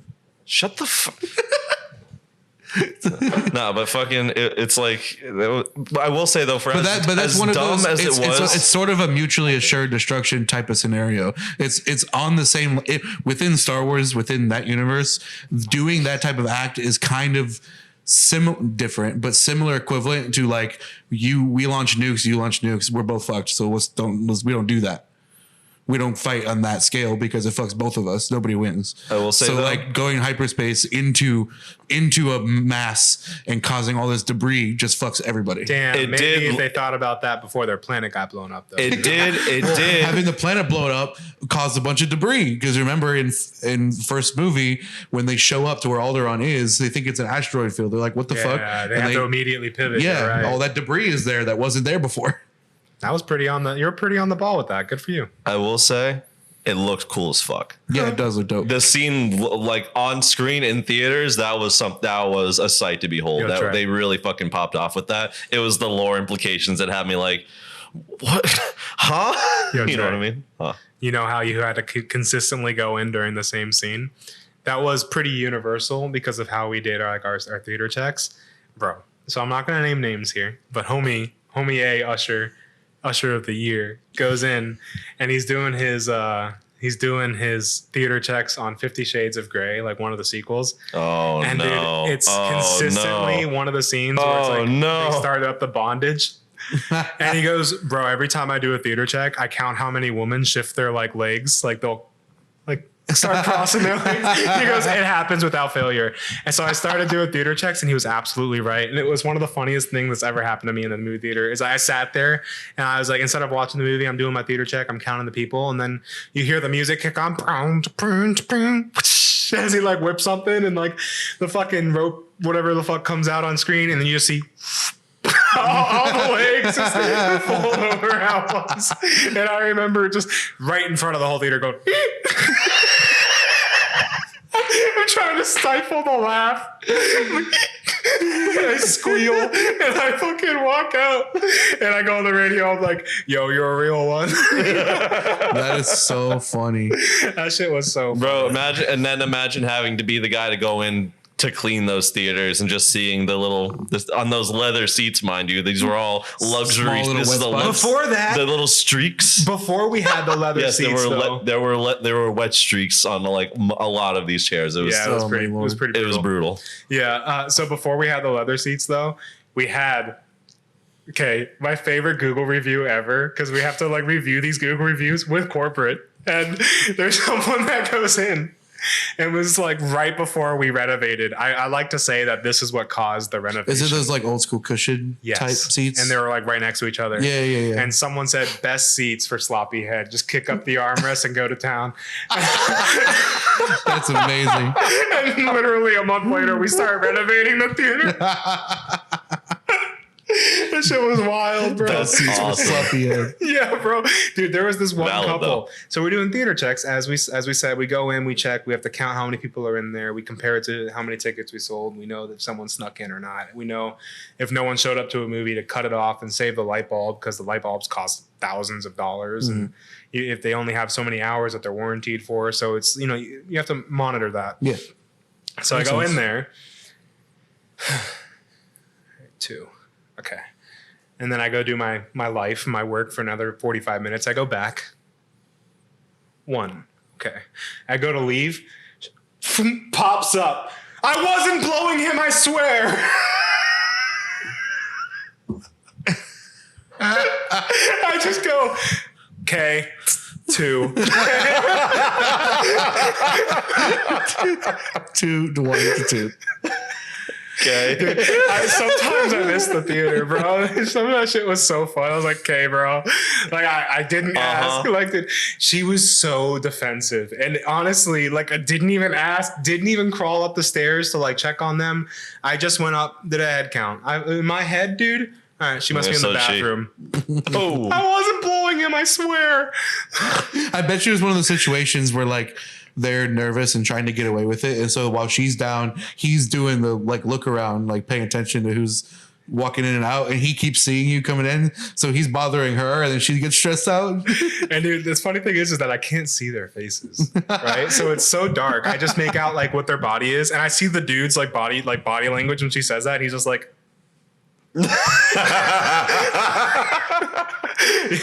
for those who are listening, he threw up his hands very quickly, but then like pulled them down as if to not throw off his silhouette, and then he like held his temples and ducked his head down. Like, be quiet, bitch. What are you doing?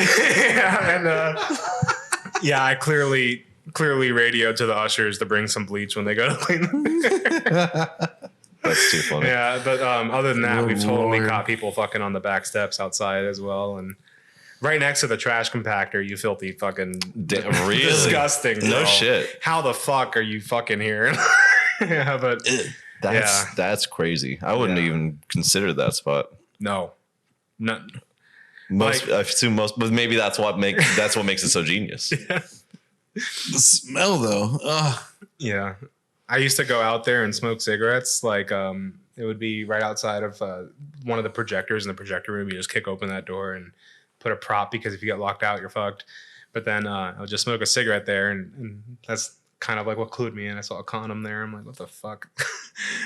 I'm like, I literally, within my line of sight was a condom and a trash compactor. And I'm like, ugh. Put two together. I'm just, ugh, gross. Ugh. Like, come on. Why do people that fuck out in public leave their condoms like that? Or is there I think a thing? it's like because a signature. It's but like, that's literally your I DNA. was You're here. marking. Literally, it's like the opposite of trying to erase your fingerprints. It's like, this is my DNA code right here. think Like that's this is. I was here. Makes it exciting for them. I guess. I think that's the risk in it all, you know, like people that they take certain medications and suddenly they're addicted to the thrill. And I need to have the risk of some government agent coming into my house and being like, is this your semen, sir? And be like, yes, you got me, daddy. I need this. That's my king. So Is this your semen, sir? he's leaving. Who are you to judge me? Took you so long. That's crazy. Yeah, I don't know. He's like the fucking Zodiac killer, but with like condoms. He's like Living around. The Zodiac comer. The Zodiac killer. The Zodiac comer. When he tries to like give them like chemical warnings with what he's gonna do, so he adjusts his diet before he comes to leave. Yeah. Oh man, he ate a lot of broccoli today. Watch out, he's gonna come in a playground. Yeah. Whoa. Yo, whoa. This guy's going at it again, man. So you just walked out of Walmart with 10 cans of pineapple. That's The dude Who math knows? problems tell you about. yeah. What? The dude the math problems told you about. Yeah. You find a jar with an oversized witch hat, the character from Elden Ring, just in a parking lot somewhere. Just some suspicious substance around it. Yeah, you just see Big Hat Logan. It's from Dark Souls. And yeah, he's fucking just contemplating a scroll, and then you just like look away for a second and you just see under his hood and under his hat, he just tips down a little more, just during his research, just knock one out real quick, go back to his studies. Yeah. The sound killed me. Well, people online are gonna love that one. That's some ASMR for you. That was right in the mic. I can't even do Do you know? that sound. I think I put Trey onto this. Do you know about Infrabren? No. For about what? Infrabren, the YouTuber who goes in public and just like acts. He's good at turning other people into NPCs. Like he acts really strange and awkwardly to people. Remember he has the finch juice. And he's trying to get people to drink it. He's like, it's yeah. it's a sardine iodine or some. He's like, it's for finches, but humans can drink it too. Yep. And it's in a the can. tuna juice. Tuna juice. That's Tuna what. juice. There you go. Yep. Thank you. Tuna juice. He's like, it's for finches, but humans can drink it too. Do you want to sip? And he's like trying to get people to drink it. This is some waitress. He had like some waitress at a Chili's. Yeah. He also had like this, like, I want to say like red paint or red marker all over his fingers. He was like, hey, want to smell something? And then there's people who would smell it, like, and he's like, yeah. He wouldn't say what it is. He'd just be like, yeah.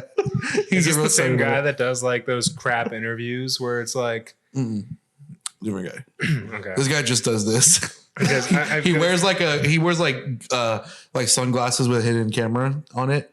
And he'll go around just at Walmart, restaurants, the Chili's one or whatever, all over the place, and just like act. Basically, he's like trying to push the boundary of like how weird he can be, while aggressive, while like aggressively weird without triggering like a negative response. So he's just trying to like fundamentally push someone down to like their unknown SOPs in their brain to where they're just following like a. Yeah, okay. Trying to get people to go along with stuff. Yeah. Yeah, trying to like exist without calling them out for being weird. Yes. Okay. Yes. That's it's fun. Fucking He's hilarious. like it's very akin to the same kind of like social art as Frank Hassel, but without the hassling. You know? Sure. Do you know what Frank Hassel is? Yeah. You do. Vaguely. I don't know if you I do. only know him from I know him as the guy who really heavily tries to provoke people, but he's literally. And I've heard his name in I think 3 different, completely different YouTuber circles of like different things that he was like bothering people about. Well, the bigger one that I heard about him from was with Boogie. Yeah, with him shooting. Yeah. He's this guy he's this like giant of a man, this huge dude. Like he's like a Sam Hyde with sized person. No, he's bigger than Sam Hyde. Is he? Yeah, which is. Big dude. That's scary. Yes, literally. He is a very imposing, like scary looking dude. And he knows that. And so he will basically just walk around with a GoPro just on his head, like on a headband, just pointed at you and literally just fuck with you and just like provoke you and just make you mad with under the pretense that like he knows that you're too like nobody's gonna fucking do anything because he's just this giant, intimidating looking man. And so he just goes up to people and like he'll like walk up to people and like just take their carts and be like, no, this is my cart, bro. No, this is my, like, you know, and shit like, yeah, no, shit that I know would send you into like, you would black out and there'd be like 10 pieces of Frank Hassel before you when you came to. Sorry, sir. Yeah. I believe you're mistaken. Yeah. This is absolutely my cart. I'll help you find one though. Yeah, basically, I'm honestly shocked beyond belief that he hasn't been shot yet. That's absurd. I thought Boogie could have done it. Boogie almost did. He almost did. Right? Yeah. No, he shot into a fucking shot school. Into the air. Yeah, he shot in the air at just the right trajectory for the bullet to land in a school zone. I didn't know that part. Yeah, they found it. They found like the bullet. They did. There was some research they did on like what he fired and what angle he fired from where his house was, and it was like. The school zone was like a majority of the area that bullet could have feasibly landed. Oh, bro. God. Yeah. It was just fired a warning shot. To you imagine you're on the swing, you just hear, sting. Yeah. Johnny? Imagine you just bullet hole in the swing set. Like, bro, imagine you're just out with the breaks the chain link, one of the chains, and kid falls. Oh my God. Bro, you're just out with the boys just like playing tag or some shit, and then all of a sudden just one of them just gets domed like I did in that episode. You tag me and then you fucking dude. I just pulled that up like 2 days ago and resent it to Mike, and I was like, classic Trey. I got a clip. I'll send it to you or something. I don't know if you can throw it up for like the YouTube edit, but it's literally we spawn in, and I literally just upon spawning in, I go, uh-oh. And Trey's like, what? I'm like, just not a good spawn. High PvP area, high traffic. You know, you might want to leave soon. Oh, okay. And then here. No, you hear the sound of like rocks tumbling. Like, yeah. It's like a thud, a distinct thud. And then no sound at all. So I just look back and then there's Trey's dead body. A bullet came in through the window and just knocked my boy and his oblongata just dropped his ass. I got one tap. You couldn't even hear the gunshot. Like it was that far away. This dude tapped me through like the boards that were in a boarded up window. He shot me through the boards from across the map. That had to have like that was one of those things where in hindsight that was very likely a hacker. But like, and my reaction was genuine. Like you don't hear me react, but that was because it was so the timing of that. Like after you said high PvP area, and then I just die. I was literally just looking at my computer like. Yeah, no, I felt you made the same face as the dude in the theater getting head. And my reaction was just like I saw Trey's body, and I'm just like, "Oh, Trey's dead." I closed the door that gave him the angle. I'm like, oh, okay, get the fuck out of here. All right, so you have to hold this, and then just don't hit hard. You have to like light inhale and like. Okay, I thought I will partake of that. I thought I was doing that, but okay. Yeah, I can put some more concentrate on that. But yeah, if we don't mind, we could probably like pause the episode. I gotta use the restroom anyways, and then I can put some more concentrate in that. No pausing. There's just editing out. No pausing in the ghost. It's just edits out. Just edits out. Okay. You just keep going. Okay. Okay. Well, also while you're up, do check that the video is still recording because that is something apparently this cellular device likes to do. It's not. Huh? Cat. Lol. Cat. iPhone storage full. You do not have enough storage. What did I fucking tell you? That's cap. I emptied What did I tell you? I deleted everything. Oh my god, bro. Oh my god, bro. Cat. Huh? Baba Booey. Yeah. This is not going on YouTube. This will be. This can go in. This is a Vimeo exclusive. This is a Patreon exclusive. Was that like low key bad to do? No, it's a Vimeo is just where people like. This will be on Billy Billy. This will be on Billy Billy. I'm trying to. Dude, China's can you YouTube. imagine if we had like Justin.tv. a bunch of, like, followers on Billy Billy? Justin TV. Like what if we were like the American people that got famous on Billy Billy? That'd be kind of funny. Like Pretty lit. I'd be happy with that. I think I heard. we just start pandering to the CCP. I think I heard that you have to have a Chinese like state license, like identity to like use Billy Billy I think I to make an account. I mean, like you have to have at least a social credit score of 600 to access your afterlife in China. I think that I've got that confirmed actually. That's Sorry, just trying to get our CCP friends to bump our. You're trying to fuck bump China. trying to boost your social credit score is what you're trying to do. Well, listen, dude. Billy Billy is Bring the mic in. fuck anywhere that isn't America, and also fuck America. For real. That's Fuck everything. I guess my real reaction to the current state of the world. As an American, fuck everyone else, including ourselves. What's the best? What do you think the best country to be in would be that has the most freedoms but the least amount of issues going on, or New Zealand. or a military threat? I don't New Zealand. Think New Zealand at this point. I don't think there's anywhere. Well, I mean, but I'm saying like to what he's saying specifically, either Australia or New Zealand, because they're so disconnected from the entire rest of the world, and like they're like the only major population centers. Nobody wants to attack them. The 'cause they only ain't got major nothing. Western population centers in the Southern Hemisphere. Like if you Yeah. think about it like that, like you really got to go out. You kind of already have to go pretty far out of your way to fuck with America, but you've really got to go out of your way to fuck with Australia and New Zealand. Because not only do you have to get there, but you also get to the bottom side of the continent. Right. To even. I don't know. I think that America is pretty specially positioned, like militarily wise, to like for defense. I was gonna try to move it in towards you, interview style, but I couldn't reach it. I don't know, and I think that at this point in life, like if war were to escalate to a certain point, it's better to be within a country that has like active like missile protection than somewhere who's just gonna catch a stray and just have your whole culture wiped off because you just didn't have some sort of active missile protection.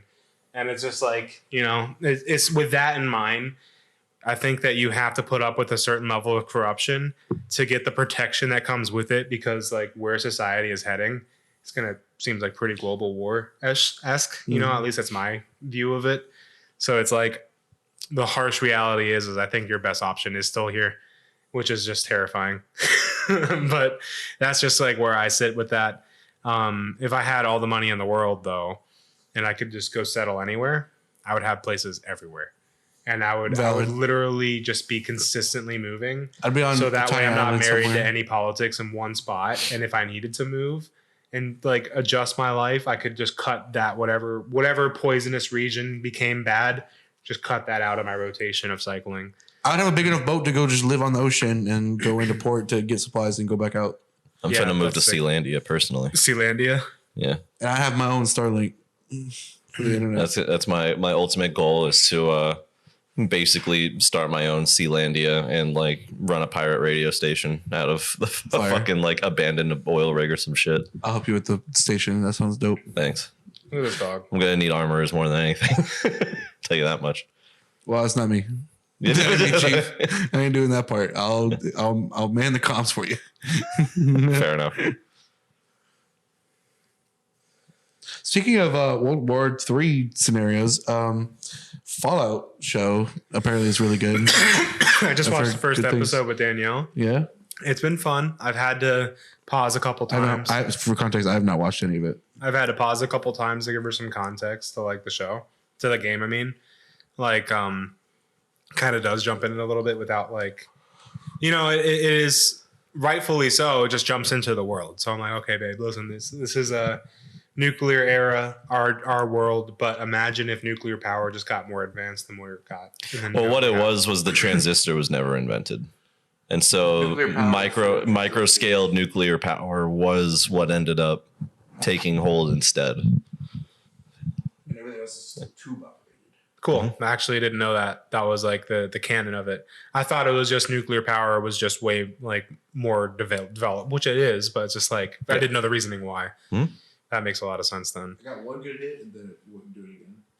So I'm actually kind of validated that you're struggling with this thing. I've also like had to learn the art of how to pull from this because this is pretty particular. You kind of have to pulse it. Okay. And like just slowly breathe in as you're pulsing. Interesting. And also like letting it cool down a bit in between as well helps.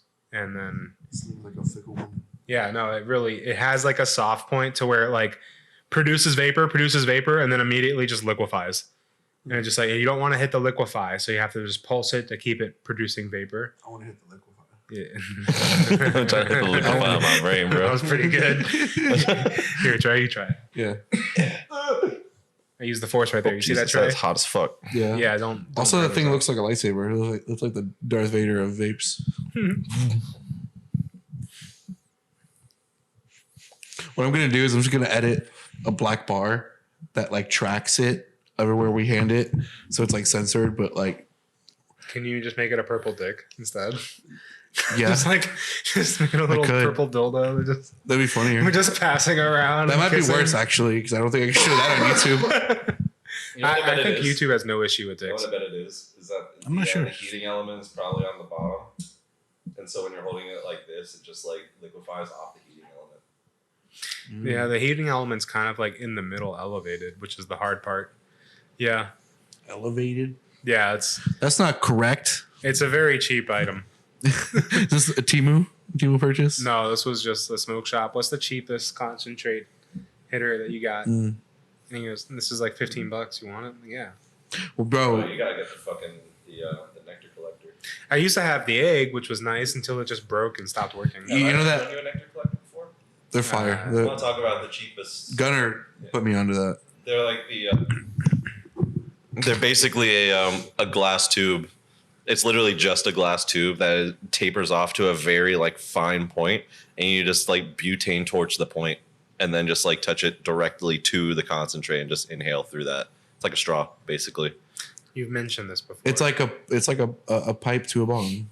You can but for order this online, or you can get them at any smoke shop. I would assume smoke any shops glass usually shop. have them too. Yeah. Yeah.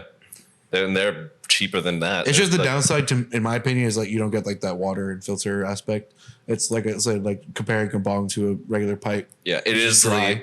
It is like the most, and I will say, like when I was like at my most crackhead era of smoking weed, like the tail end of my time in Colorado, like I had like the last purchase I made were like 4 like half-gram like little pucks of concentrate, and I went through all of those over the course of like a week and a half, and it felt like I was like doing something crazy, because it would just be so many hours of just me just like just heating up this fucking thing until it got red hot, waiting for it to cool a little bit, and then just like smashing it directly into the glob of fucking concentrate and just hitting that shit straight out the container.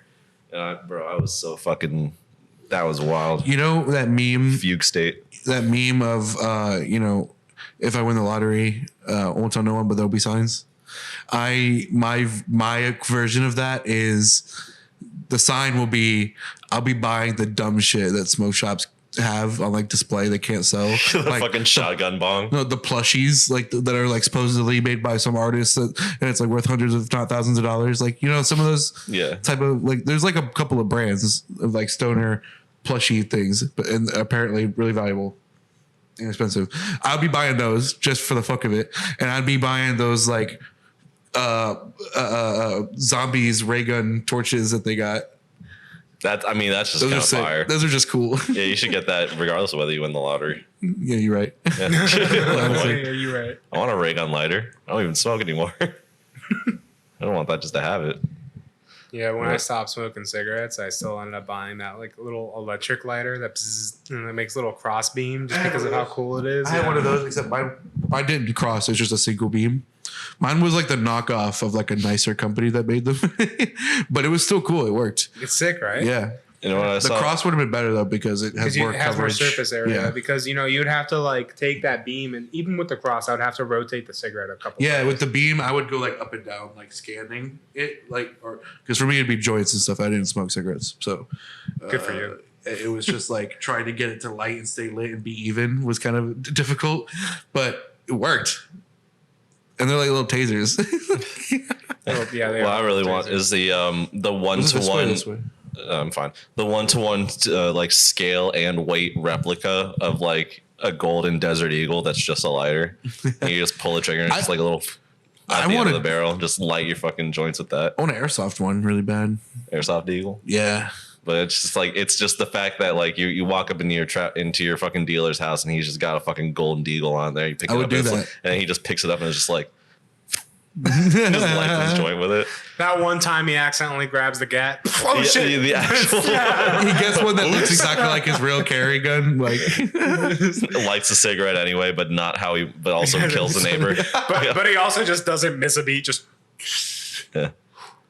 hereby. Just pretends like he did it on purpose. Yeah. His eyes are kind of wide. Just like goodbye. Yeah. Oh, bro. Gotta stay tough. Don't let him know.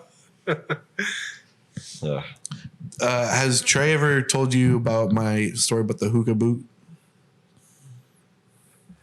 I think in a way. The hookah boot? The hookah boot. Hookah boot. Oh, I was like, what the fuck is the hookah boot? Like maybe I did. You haven't even told me this story. Maybe I did slur that a little bit. You did tell me about it. You showed me the picture. Do tell. The hookah boot. my buddy, I was in Daytona. My buddy came to visit for like a weekend or something. And this was when Halo 5 was like still kind of hot, multiplayer and custom games wise. And there was something, some like special event going on with like, have you played Halo 5?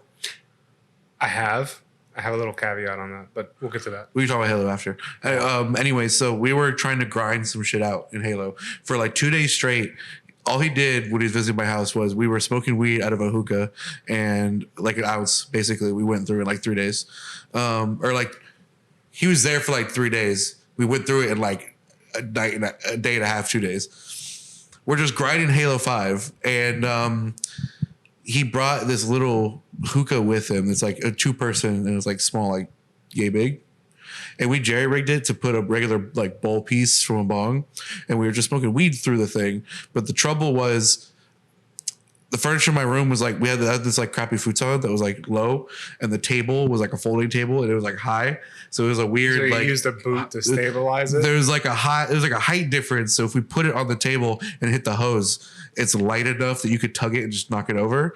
But it's, if you put it next to you, it's too low to hit it comfortably. So With the boot. yes, The perfect I solution. had a shoe rack over on the wall. It exists. And I took the thing, just fit in the shoe. And we put the shoe rack between us by our feet, and it was at the perfect height. Pull that shit up, Devin. I'll show the hookah on screen.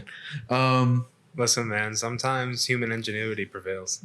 It was amazing. It was like the perfect. It was a really impressive fit too. Like when I saw the photo, like it looked like it would just be like, It it looked like it was supposed to be there. It was satisfying the way it fit. For real, That's what I'm genuinely. saying. Yeah. Yeah. Hookah Boo was great. If I wasn't using my phone currently to record, I'll show you. So I'll have to show you I'll after. see it. I'll see it, I'm You'll see sure. it. You'll see This it. is me posting it. His reaction to that information. I've never been so hookah. I'm gonna make a GIF of that of your face when you did that reaction. Yeah. Halo 5 caveat. Yeah. What was your Halo 5 So, thing? got an Xbox One to play like Halo 5. I think Trey got one too, if I remember correctly. I have a dumb story about the night I got Halo. One, played it with me. I think I was in Colorado by the time Halo 5 came out, if I recall correctly. Then. But the thing is that at that point I was a full mouse keyboard gamer. Haven't touched a controller in ages.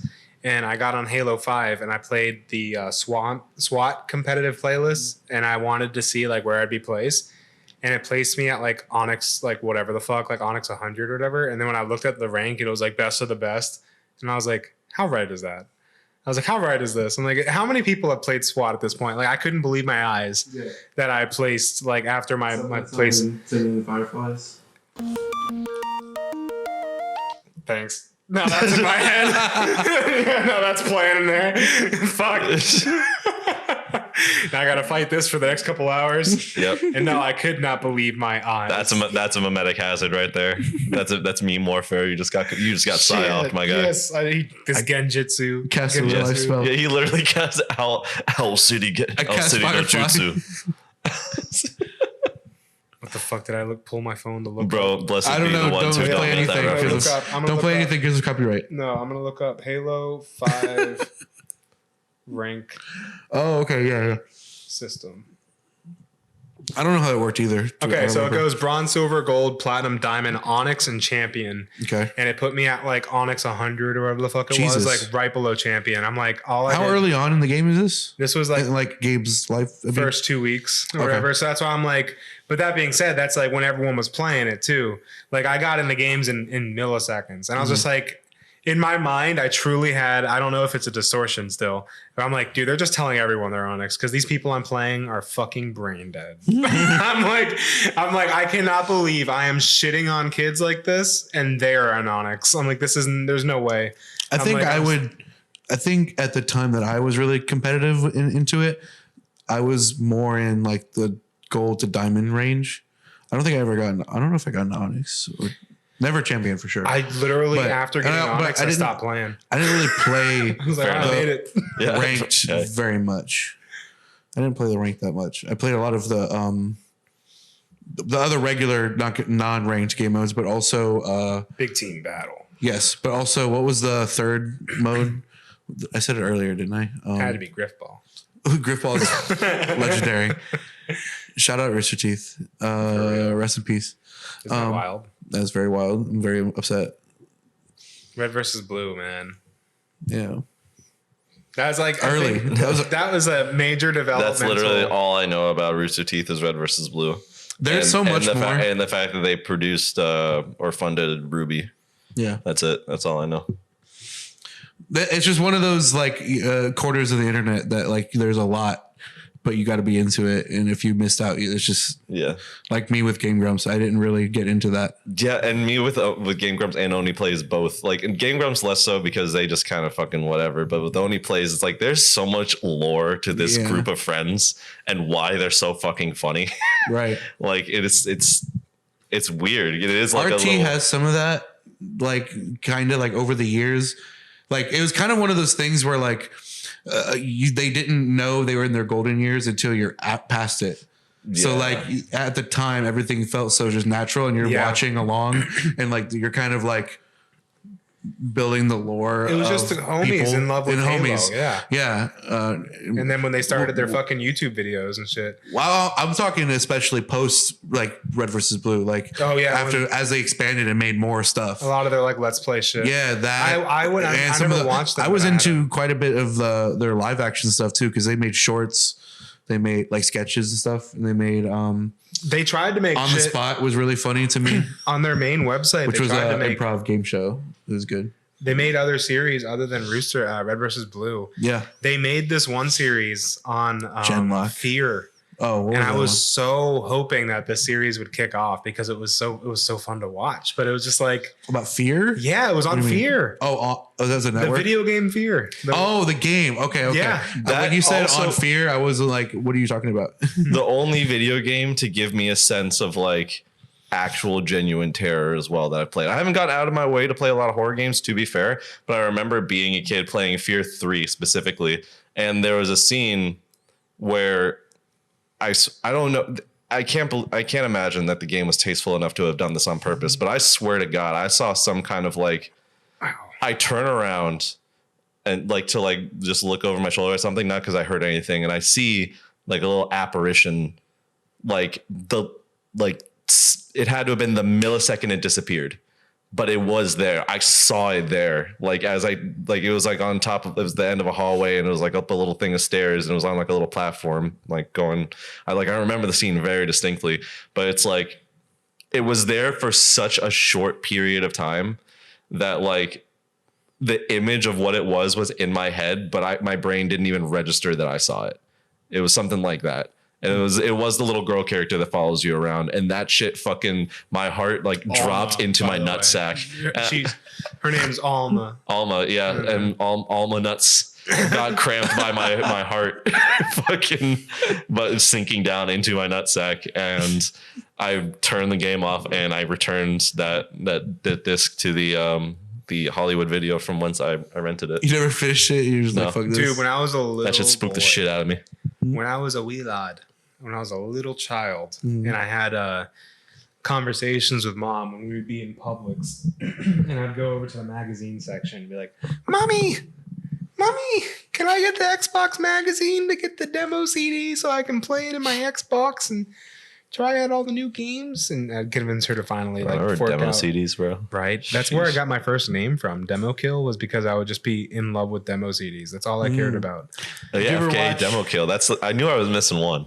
Did you, speaking of Rooster Teeth, one of their like spin-off channels, Funhouse, they did a series. They did a really good long running series called Demo Disc, where they're set some, I don't know where they started the collection from, but they had some, plus viewers sent them in over time. So old demo discs, and they would just randomly throw it in and try to play them on hype, and hilarity would ensue. It's hype. It was always fun. Yeah. And then when you'd get like 1 month where they'd have nothing but like shit, and you'd be like, wow, man, what a loss. And then you get the next month where it's all bangers. You're like, yeah. What made it even better doing it like in more recent times is they're using a more like up-to-date computer and then trying to make them compatible with some of those shitty games, and they just always like have some kind of glitch out. I'm sure it has to be difficult. There's some games that work and they're just garbage. Some games that just don't work at all because they're defunct or like it doesn't work on the system. And then there's those perfect middle ground ones that are like compatible, but they're so janky, and partially because it's a demo, partially because it's on a new system. All these factors coming to one, it makes the games like 10 times better to watch. You ever have a moment in a game where you're like, I bet this game is janky enough that when I do this, it'll break, and you're right. Yes. Mm-hmm. Oh, the best thing is when like Bethesda games be like. The best thing is when like the controls don't make sense because the demo, like for some reason they bind it to like a certain random keybind that's not like anything like standard or modern. So you have to like, it's like LX. You're and on Q. Xbox, but it says press square. No, I'm saying like on a keyboard, even like it's not WASD or the Press select. or it's like some other random letters in the middle that are like for the directions. Yeah. Like I've seen that happen before. It doesn't make any sense. The only reason I brought up the demo CDs though is because I swear to God, I don't remember if it was through a demo CD. I feel like it has to be just because of my past experience with those. But either I rented it from like a game store or like Blockbuster, or it was a demo CD, and I really think it was that. But I launched up Fear, and it's like the original Fear, and I was a tiny kid, and it's just like I was horrified. It was just like I was probably is mine. Yeah, it is. Let's look up the release of Fear. By the way, I just want to say that you saying Alma and me going Alma nuts that was like a lizard brain like instinctual response that didn't even really register until just now. I mean, that was I appreciated it. I chuckled. Fear video game, 2005. So 18 years ago. That sounds about right. Damn, the old as fuck. So I was like 11, 10. But so either way, 11 or 10, I'm playing this game, and it's like at first it's just like a police shooter type of thing. Like I'm trying to still figure it out, right? Like I'm like, okay, I'm thinking this is like Counter-Strike because I played Counter-Strike at this point. And I was like, I'm just a dude with a gun, and there's bad guys, you shoot them. Wow, this game is really cool because every shot has this impact that leaves like a trail of paper or like debris from the wood. That was like its thing that made it stick out very hard. And also I saw this on a do you remember G4 TV? Yeah. I used to watch that. So G4 TV played this scene of like how to like get better at shooting kids or whatever in fucking Fear 2 or not Fear 2, in Fear Online. Like it was like the multiplayer and how to like dominate a firefight. And I was like looking at the firefight. I was like, well, this looks so cool. And it's just people shooting each other. And I'm playing this demo, and at no point did I know that this was like a paranormal thing. And I'm like going down this ladder. What game do you think it is at first? I thought it was like a new Counter-Strike. Okay. Because like in the G4 TV, it was talking about the multiplayer, so it was just people shooting each other. And then like when you start the demo, you're in a firefight with some people that are like apparently so Fear has like this paramilitary people that are like apparently like trying to summon the spirit entities. Okay. So you are in firefights. So like I don't know what their deal is actually, but there's other people there that want to kill you with guns. So you're like shooting, and in between the firefights, you get spooked by ghosts, and it's like, what the fuck? So it's like, and that was the whole shtick of Fear. You have to shoot ghosts. Eventually, I think you get raped by one in Doom 2. I mean, Fear 2. Unironically, the end of that, I remember playing through it and being so mind fucked because you get strapped to a chair, and then you get sent to like this dream world where you're fighting for your life, and it just keeps repeating. And then as it repeats, your controller starts randomly vibrating, and you hear, oh, like moaning. And I'm like, am I having like sex right now? And then like literally it cuts, like your reality cuts from the dream world to seeing her. Literally the ghost girl is on your lap, like humping. And you get, so in Fear 2, in Fear 3, which I never played because Fear 2 lost me after this. I'm not going to lie. In Fear 3, you play as like her like henchman, because then you can go into the ghost mode and all that, because at that point you have now been possessed, and not only are you possessed, but you create like a baby that's like a demon. And like apparently I didn't play the next game, but I just heard some wild shit about it, and I was just like, yeah, it makes sense, because she literally rapes you in Fear 2 because that's her objective. Damn. Is to lure you into this chair after watching you. Metal ass game. She's like, no, it's like, yeah, this little girl has been stalking you for years, and now she's going through ghost puberty, and now she's attracted to. No, this is unironically how the story fucking plays out. What? It's like she's going through ghost puberty, and she's got these ghost feelings for this one dude that's able to massacre everyone. She watches souls leave bodies by the dozens as this guy goes into bullet time, and she's like, I need him. I need that seed. And that's what Fear 2 is. Oh my god. It's wild that that's an ghost actual video game that This exists. ghost girl going through ghost puberty, catching ghost feelings. I love that. Too much Fear franchise in a nutshell. Gotta animate that. Yeah, I'm happy to be the short guys.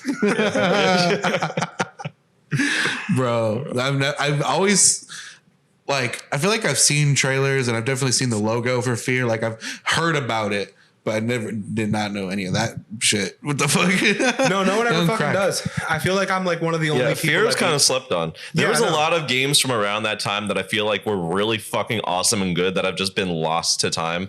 I remember Army of Two was one of them. Oh my god! Right, killer game. There's a sequel, right? There's two of them. yeah. I think I played the second one. Yeah, so did I. I played both of them. They're both very good. Army of Two and Prototype. I didn't play Less that. so I've seen it though. like Prototype and Prototype 2 was a little bit of a fall off, but they were fucking incredible. They were basically like what everybody fawns over like the new Spider-Man games being, like as far as like feeling so good, like moving around and using all these powers to be super. It was like it was like you were evil. It was like Spider-Man mixed with GTA mixed with hatred. Like you know that game, that indie game that everybody freaked out about just like going on a fucking homicidal rampage. Yeah, it was like that. It was like Spider-Man mixed with hatred, and it was but you were like trying to find out who fucking like what. I fucking handed him the thing. I'm like, if you hit it now, it's gonna be good. And I watch him hit it and do absolutely nothing. And his response is he goes. He just gave me the slow head turn and it sent me because it looked like betrayal and I felt that. He's like, bro, you just said. I just saw it all. Listen, I tried it. I gave it a good shot. I saw it, dude. This shit is hot. This shit is, you cook an egg on that thing. Yeah, that's true. I've had it burn my fucking leg. Really? Yeah, I put it like that. I just did this like while watching TV, put it down like that. And it's like in my hands, I'm just holding it against my calf. And I'm like, Something, Ow. something burning. yeah, sorry about that. The waveform Trey, looks take like a peek at that. I see it through the the mirrors. waveform looks like a butt plug a little bit, Oh my lord. doesn't it? Yeah, because you talking all that shit, bro. Zooming in on this audio butt plug. Need to plug it up. Now it doesn't look like one. Jesus Christ. What is this? What that? This like spike right there. That's him. That's my That's like halfway through the episode. Or was that from before? No, that was just right him. now. Oh, I see. Yeah. I see. Yeah. Bro. Yeah, that's Anyway. me resting the thing against my leg. That's like, Oh yeah, so my painful. ghost story. So True. Speaking of fear, yeah. Ain't no way. yeah, but I'll bring it back. Don't worry. So Danielle and I are on a ride down this road. And bro, let me tell you that at this moment, I am on one. God bless Danielle for putting up with me and still like, Did we really still not get to your ghost we story? never did. No. You got to one of them. You got to after- the one where you talk to the foot in your. I don't Yeah. I don't really call that one because I still don't believe that one. I was just joking around, but then it was like in my mind coincidental that I never heard a sound again. So I thought that was funny. But it's just like I still like dismiss that one because at best. Fair enough. And then from there, we went into your beliefs of the great and quantum Yeah. theory, and then that was a whole. This is my brain Yeah. every day. I'm so sorry. No, I know better than anyone. But And then we're back around to the real ghost story you wanted to tell. So I'm in the car. And once again, I am on one. I am on a whole rant. It's like the whole Bob Lazar thing. And just like not exactly Bob Lazar, but the idea that people like Bob Lazar, people with brains that I deem to be similar to mine, are like murdered off and killed every day by looking into things that they don't want to be known, or like that, like whistleblowers that know shit Right. that are just like snuffed out in silence. So it was like some sort of weird thing where we're having a conversation about like the injustices in the world. I'm like, yeah, I was like, everything is unfair from all angles to everyone. I'm like literally people like me, exactly like me, who are already like privileged and live good lives are murdered every day for just like simply knowing this shit. And then like right when I said that, there's nothing around. There's no trees above me. There's no like visible bird or anything. There was no car next to us or anything. And I'm going like 60 or 50 like down like a US 1 on an open section. So nothing that could have like hit the car, but right next to my ear, you hear like 3 perfect knocks. It was like right on the window next to my ear. What? And it was right after I said the government kills people like me every damn day. And boom, boom, boom. Like the ghost was like, amen, brother. It's literally the vibe that I got. And Danielle was like hard spooked because she's looking around to see what the fuck it could have been. There was nothing. You were in a moving vehicle. Yeah, there was like, it's like, what could that have been? Like, it's not like it could have been like things falling. It was here's a crackhead theory for you. That just A crackhead chasing you. No, crackhead theory I just now made up. What if they're using astral projection knowledge that they have to, instead of having the CIA guy or the FBI guy in your computer or your Alexa, they just astral project and follow you for real and watch. Well, I mean, that was him getting annoyed at you. As wild as I hate for this to sound, that is within the parameters of like what I would believe to be possible. Yeah, you know, is that happening right now? I really don't know. Would I be surprised to find out that that's happening? Well, I'd be happy to know that they actually mastered the process enough to do it reliably, to be honest with you. A part of me would be like, cool. Like, you're gonna spy on me anyways. If you're spying on me through the psychic medium, at least that means that you like got better than 65%, which was already really cool. That gateway was 65% successful. But like, if you could do it to the point to where you're following me around and knocking on my window, cool. I mean, man. like, if you're gonna fucking whip me hard, daddy. Whip me psychically. I'm just kidding. Please don't. Take that all the way out. Yeah, let's just actually forget about the whipping. I don't want that. let's hard revoke. Any ghost girls out there with catching ghost feelings from my man's? That's some reverse psychology. Any girls going through ghost puberty right Our now. very first ghost hunt, we are okay. We're leaving this building. Yeah. You just hear the sound of stretching rubber and just like what? Yeah. Nope. Yeah, some rubbery rope tightening sounds. You just hear me on the radio. Run. Get out. No, he just puts up like the audio clip from Owl Nation or whatever. AWOL Nation? I don't remember. What's her name? Owl Nation. Owl Nation? AWOL Nation, Owl City. In Holy my- shit. Oh, Yo, wow, did I AWOL just do Nation, that? Owl City, Imagine Dragons, same energy. Get rid of them. Get them out of here. I actually don't hate them. What about Big Time Rush though? Consider that a guilty pleasure, I guess. And I wouldn't say I love them, but I definitely Imagine Dragons in particular. They have a couple songs that I kind of fuck Bro, with. Imagine a Dragon. Dragons. Damn, bro. Yo. That's really cool with Oh that. my god, that's their whole fucking album too, Bro. That's their whole name. Like I'm like that's Yeah, it how is. high- they got so high that one of them said Imagine Dragons, and the other one's like, Bro, that's the our name whole of the band. future depends on this one moment. We're naming our band this. No, but what makes it funnier is they did that. No, they did that after they already named the band. They're like, bro, that's so funny you say that. That's the name of the band. What a coincidence. Or they just like that. We're in a band. It's like naming yourself. So like, it's like imagine you're in a room, you know. It's like, but instead of with their music, so okay, when you're listening to our music, imagine dragons. Like just think of dragons in your head, and then it'll click. It'll make sense because it kind of does. I think Imagine Dragons is smooth brain music for smooth brain people, like genuinely. But You gotta credit. You gotta. when I picture of myself like flying on a dragon, listening to fucking, It's a vibe.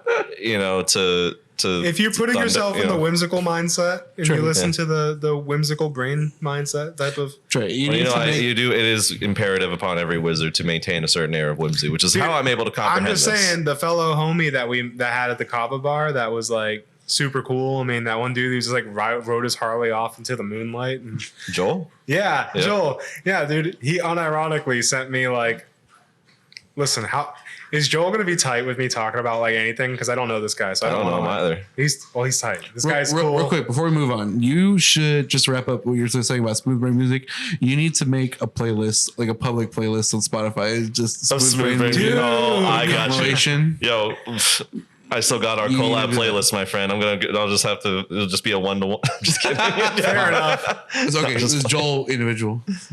What's going on? Okay, so Just joking. Just kidding. Joel isn't enough information to narrow any one particular guy down. So let me just nail this guy down for you. we meet this guy. Yeah, what's his And address? within the same night of me meeting this guy, he informs me that he's been like on filmed orgies. Okay. He's like, yeah, bro, I love it. And he's this super cool, attractive looking white guy who rides a Harley, and he's just like, within conversation, he goes, yeah, you should practice some rituals and stuff. I'm like, what? and then Yeah, if you want to get into orgies, you got to practice your rituals, dude. he was cool though. Like, I mean, everything he said was so interesting. I'm like, this is a cult leader right here. And then when he left, like 4 days later, he sends me this whole like hidden album of like Imagine Dragon. He goes, dude, I really fuck with this. I'm like, Hidden What? album? What? bro, he sends me a whole like and it's not bad. It's just like, you know, background music. It's good, but like, You're really selling it. I mean, listen, Background music. The thing is that it's hard for me because I'm self-aware of the fact that I have a very wide spectrum of like tastes, and a lot of my taste is like people. Okay, put it for instance. Okay, I'm gonna self-out myself here. All right. Okay. Oh. I'm a chain smoker enjoyer. Okay. You see what it does to Trey. You see what I mean? Like, so I'm self-aware of this. I see, like, so I know that I like certain artists that other people just like. I can't believe you like them. I like Nickelback. I didn't even You know. know? I didn't know. Actually, I don't think you were Nickelback's that. that bad. I didn't know you were that far gone. Well, okay. See, I don't fucking say that I'm subscribing to their OnlyFans and like wanking it at the release date of their next album. But if their song comes on and I'm bopping in the car too, I'm like, okay, you know, we be steady smoking something in Denver. Ooh. It all sounds the same, you know? It's like it's that one chain smoker vibe. They hit that note every time. I like it. And it's just like so Do you be as in touch tunes and putting it on at bars and stuff? no. Listen, that is like a Because you could fanatic. do it. You could just do it and pretend it wasn't you. I mean, nobody's Yeah, gonna know. no. See, if I was going to do that, I would do something. It's like, oh yeah, who put that song? No, I want to trigger the people that are like on the edge of singing, but they don't know if they're going to sing. So I'll put something like Simple Man on there and just see who's going to go. My song. Simba! You know, you see them kick into gear. That's fun to me because then you know it opens up a conversation. So if I'm ever going to pay money, I'm doing that. But if for like the touch tunes and all that. But I had one dude I used to work with and go to travel with all the time, and he was chaotic neutral, but like kind of a shithead. And like every time he would literally troll bars that he's not in. He'd go into his touch tunes and be like, "Oh, there's a biker bar across the street. Let me put on Barbie." Nice. Like he'd be like flagrantly just like, "How do you even afford to spend money on touch tunes like You this?" know what's funny? I've done that before. That's wild. I did that once when I knew I had friends at a particular bar. Like I wasn't there, but I knew that they were at one, and I started doing that to them. Like That's fun. not like over and over. Like I didn't play like 10 songs. Oh, so you're saying I like played, controlling the music from your phone? Yes. You can get Oh, the touch shit. tune app, but you're and be paying like, to do okay. it. Yes. You're paying for it though. Yeah, It's a you can jukebox. touch tune to That's any. wild. Yeah, if you like put the jukebox app, Jukebox. like, jukebox. You put that Jukebox Hero app on the touch tune. I did not expect that level of reaction. Jukebox. That's a dude named Jukebox. I'm gonna name my You kid. get jukebox on it. Bro, I'm gonna name my kid. I'm gonna name my kid Jukebox. Yeah, jukebox come in, he come fix it. He come do it, dog. Bro, anyway. Cool, that app exists. What were we talking about again? Yeah, because you can trolling people at remotely do it Yeah. from anywhere. Like, and then, which is like something that you just open yourself to. When I found out about this, I had like a whole discussion with a bartender because I was in Tennessee, and I was like, "How many? So you guys get trolled all day by this? Like all fucking day?" They have the power. I discovered they have the power to skip it though. That's what he said. He's like, so we have two things. Is one, we can see like where it's submitted from. So he's like, we can see like, oh, came from someone who's out of the building. They can ban it or And, something. like, yeah, and then he goes. goes to we just hard skip anything that just pops up that's not right. And it's just like, because I mean, it was in Tennessee and whatever, so it was like some people will like purposely pick like some sort of racist song that somehow made it on the touch tunes. And then it's just like, you know, everyone's trying to vibe, and all of a sudden some hardcore country comes out from the deep roots, and you're like, wow, are they really singing about this? And then just like mid sentence, and then, you know, Nickelback comes on talking about how he needs a hero to save him. Oh my gosh. I need you. And now you got fucking you mentioning racist songs in Tennessee. Got fucking you committed meme warfare against me because now I got fucking Rocky Top stuck in my head. Do you know what song I'm talking about? I don't, but I'm glad because I still Yeah. got that other song stuck in my head, and I'm trying to get it out of here. Bro, we're dying over here. Dude, you and I are both my suffering whole in night silence. sky is lit up by insects right now, and I'm trying to Yeah. trying to take a little air gun to them in my head one at a time. No, I do believe my eyes. Get out of here. Man, they're still up in there. Thanks for that. I don't have that trait necessarily you guys have where like you hear a catchy line and you Ghosts have and to, stuff is now in your head. Bangarang. I don't know why that triggered Bangarang, but It's also released on. No, it wasn't released on Mousetrap. Smans was released on Mousetrap. They were very closely related. Deadmau5 and Skrill. Skrilla. Skrilla. Yeah, no, that that earworm thing doesn't really work on me really. yeah, no, it's like Very rarely, see, it's very rare. Like you doing it in a context like this won't trigger it to me. But maybe if I hear like a super particular sound or jingle like on the radio or something like that, or something repetitive that's like I don't know playing somewhere, that could get stuck in my head, and that can. Yeah, it doesn't normally have a meal out either unless I'm trying to sleep. That's when my brain decides to like, hey, remember this song that you don't know all the lyrics to? Here, we'll just keep playing it over again until you remember the lyrics. Right? Yeah.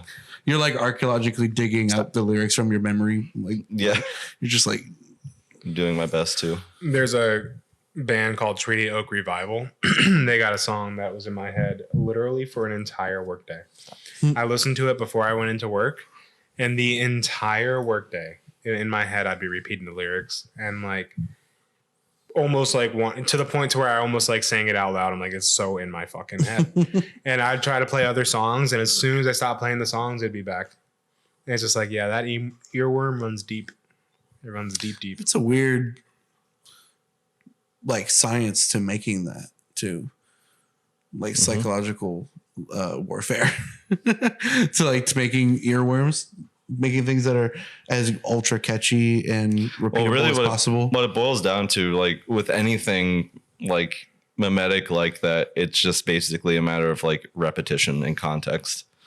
Is like if you're just repeating it over and over is one way, but then contextualizing something in a certain way and then subverting that expectation will get it to like stick more. That's something I always really fucked with about Coldplay specifically. And one of the things I loved about them as a band, like back in their early days, pre-Milo Xyloto Coldplay, was they would often do this thing where they would have a verse chorus structure, but the second chorus would always be like just ever so slightly different, either lyrically or rhythmically than the first chorus. And so you would be prepared mentally, you would be singing along in your head, and then something else would happen.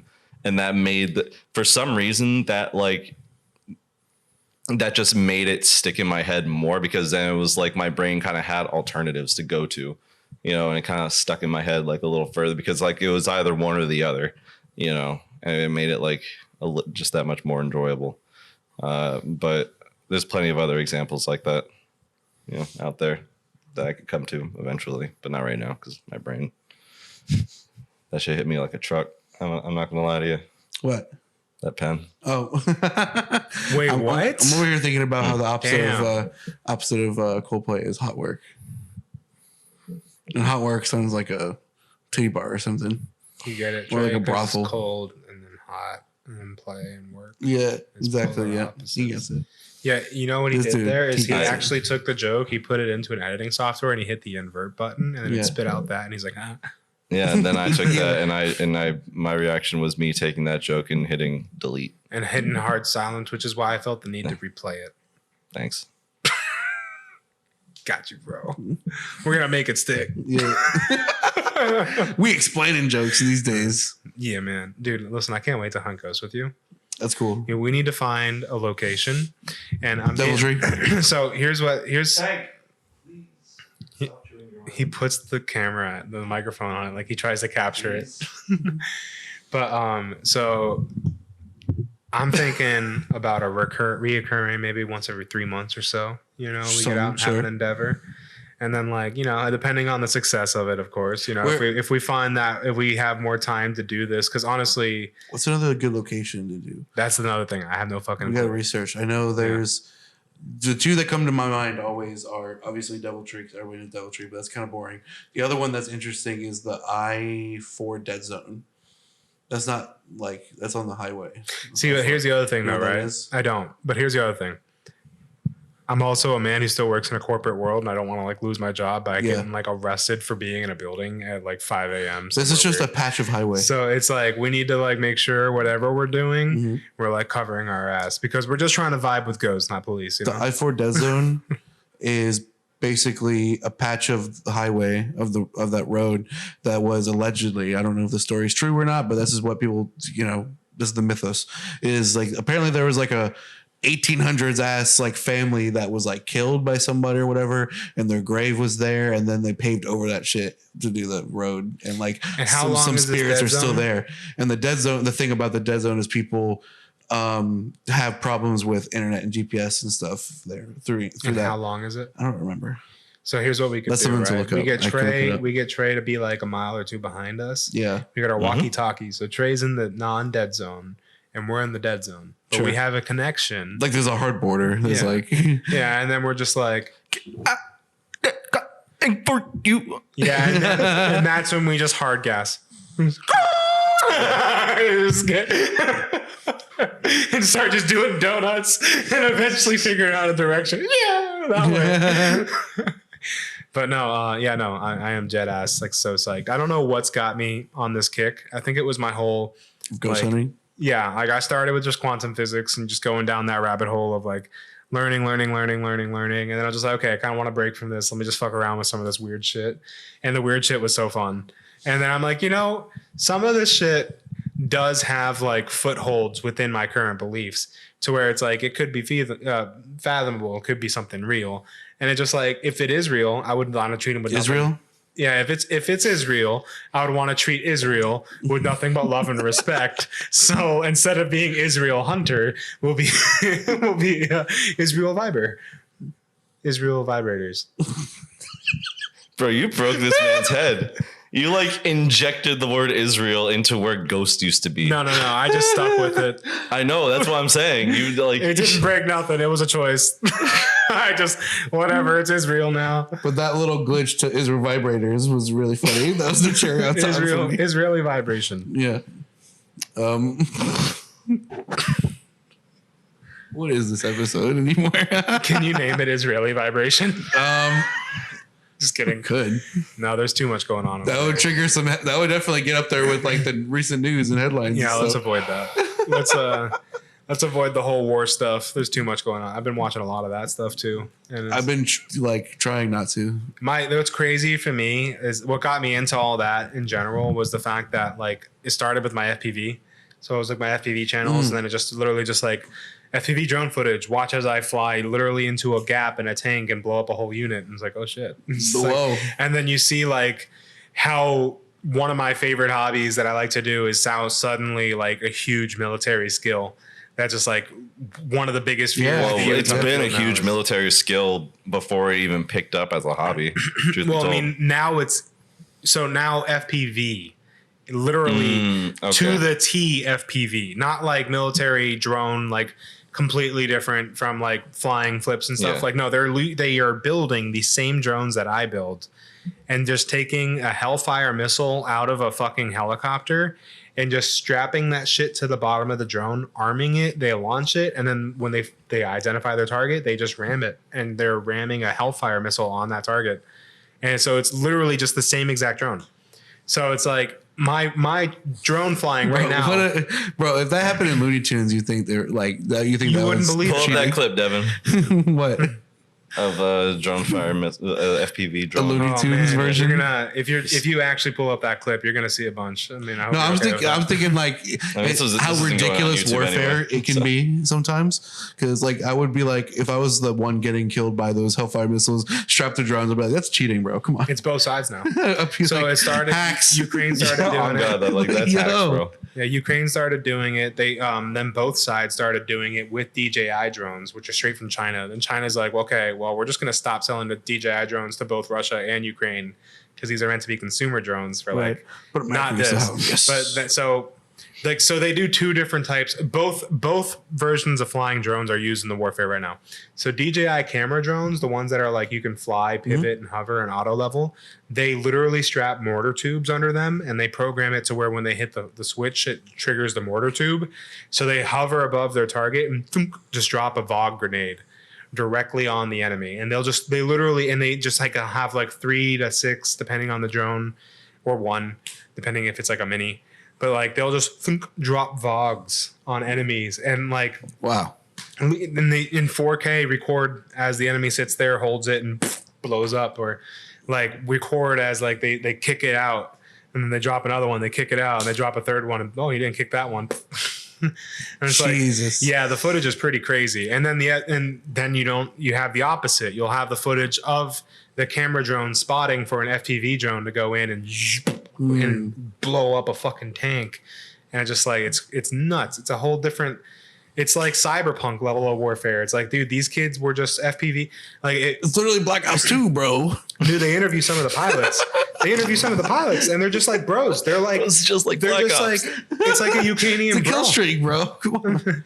They'll have one of the drone pilots who's like, yeah, bro, I was just in Ukraine getting up my doctorate, and then the war happened, so here I am flying death drones right into tanks. Yeah. It's Oh my like God. doing this thing.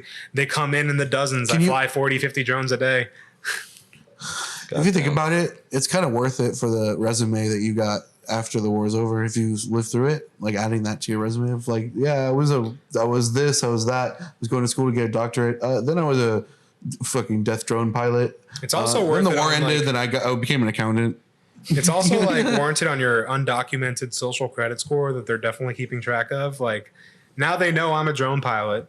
So if shit hits the fan, they already have evidence that I can fly FPV. I can do it kind of competently, like I would far rather them see my drone license and be like, okay, you're a drone flyer, than be like, here's a gun, have fun. exactly what I'm saying. Yeah. So it's like, because I have this skill, that might be the only difference if we're hit here from dying Right. on the front line to being the dude who's just with my Xbox controller in Arizona from a safe distance a half planet you're away. close. You're still close because it's still done through the goggles, and you have to be there for visual feed. So you're still up there. Damn. Yeah, it's still scary, but at least you have like a whole unit defending you. If you're gonna die, you're like the last to die.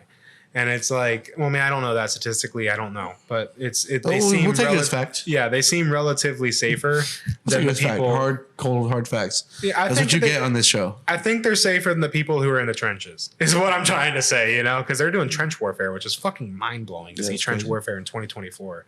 But yeah, trench warfare. Isn't that just because so much of the land they're fighting on is like nothing, like desolate? Yeah, so that you have they to have one dig into the ground. There's one strip of road that's been a fucking front line for like a year now. Like The road it does itself? not move. No, it's just, so there's this long road, open field, one strip of trees, and it's just been units fighting in this tree line with vehicles trying to like support from the fields. Vehicles getting taked out, then units pushing in. These vehicles come in, vehicles get taked out, vehicles pushed in. The whole field now looks like it's like polka dots.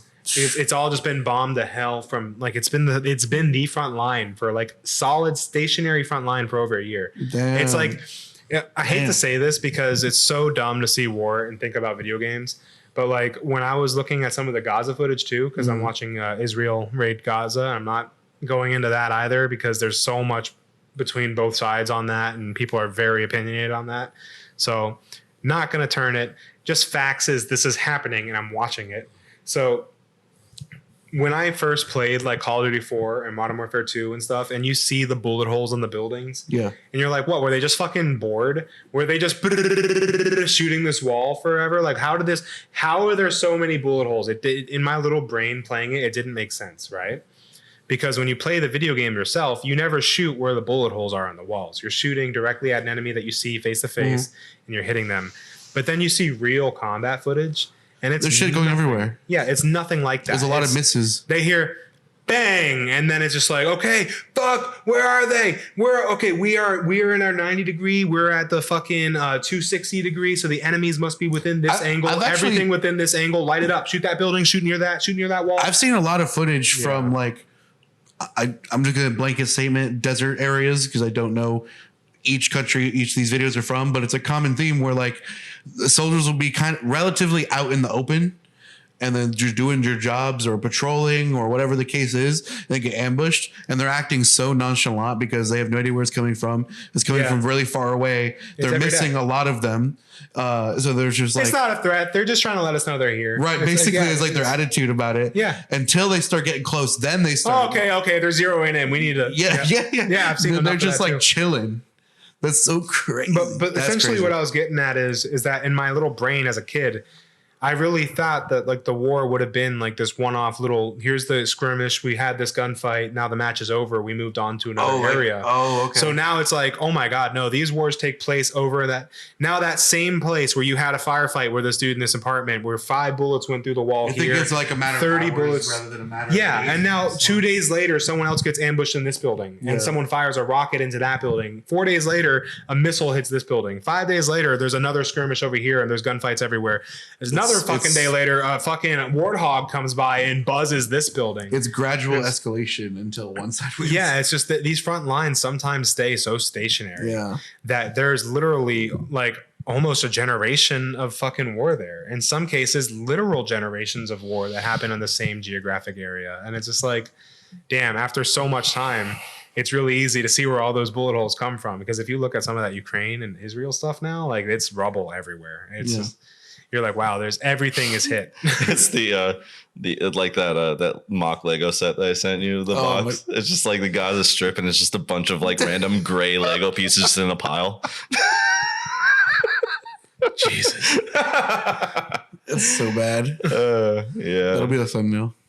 Couldn't be no, couldn't be us. Not on our 420, right, guys? Yeah, that's bad. No, I'm just kidding.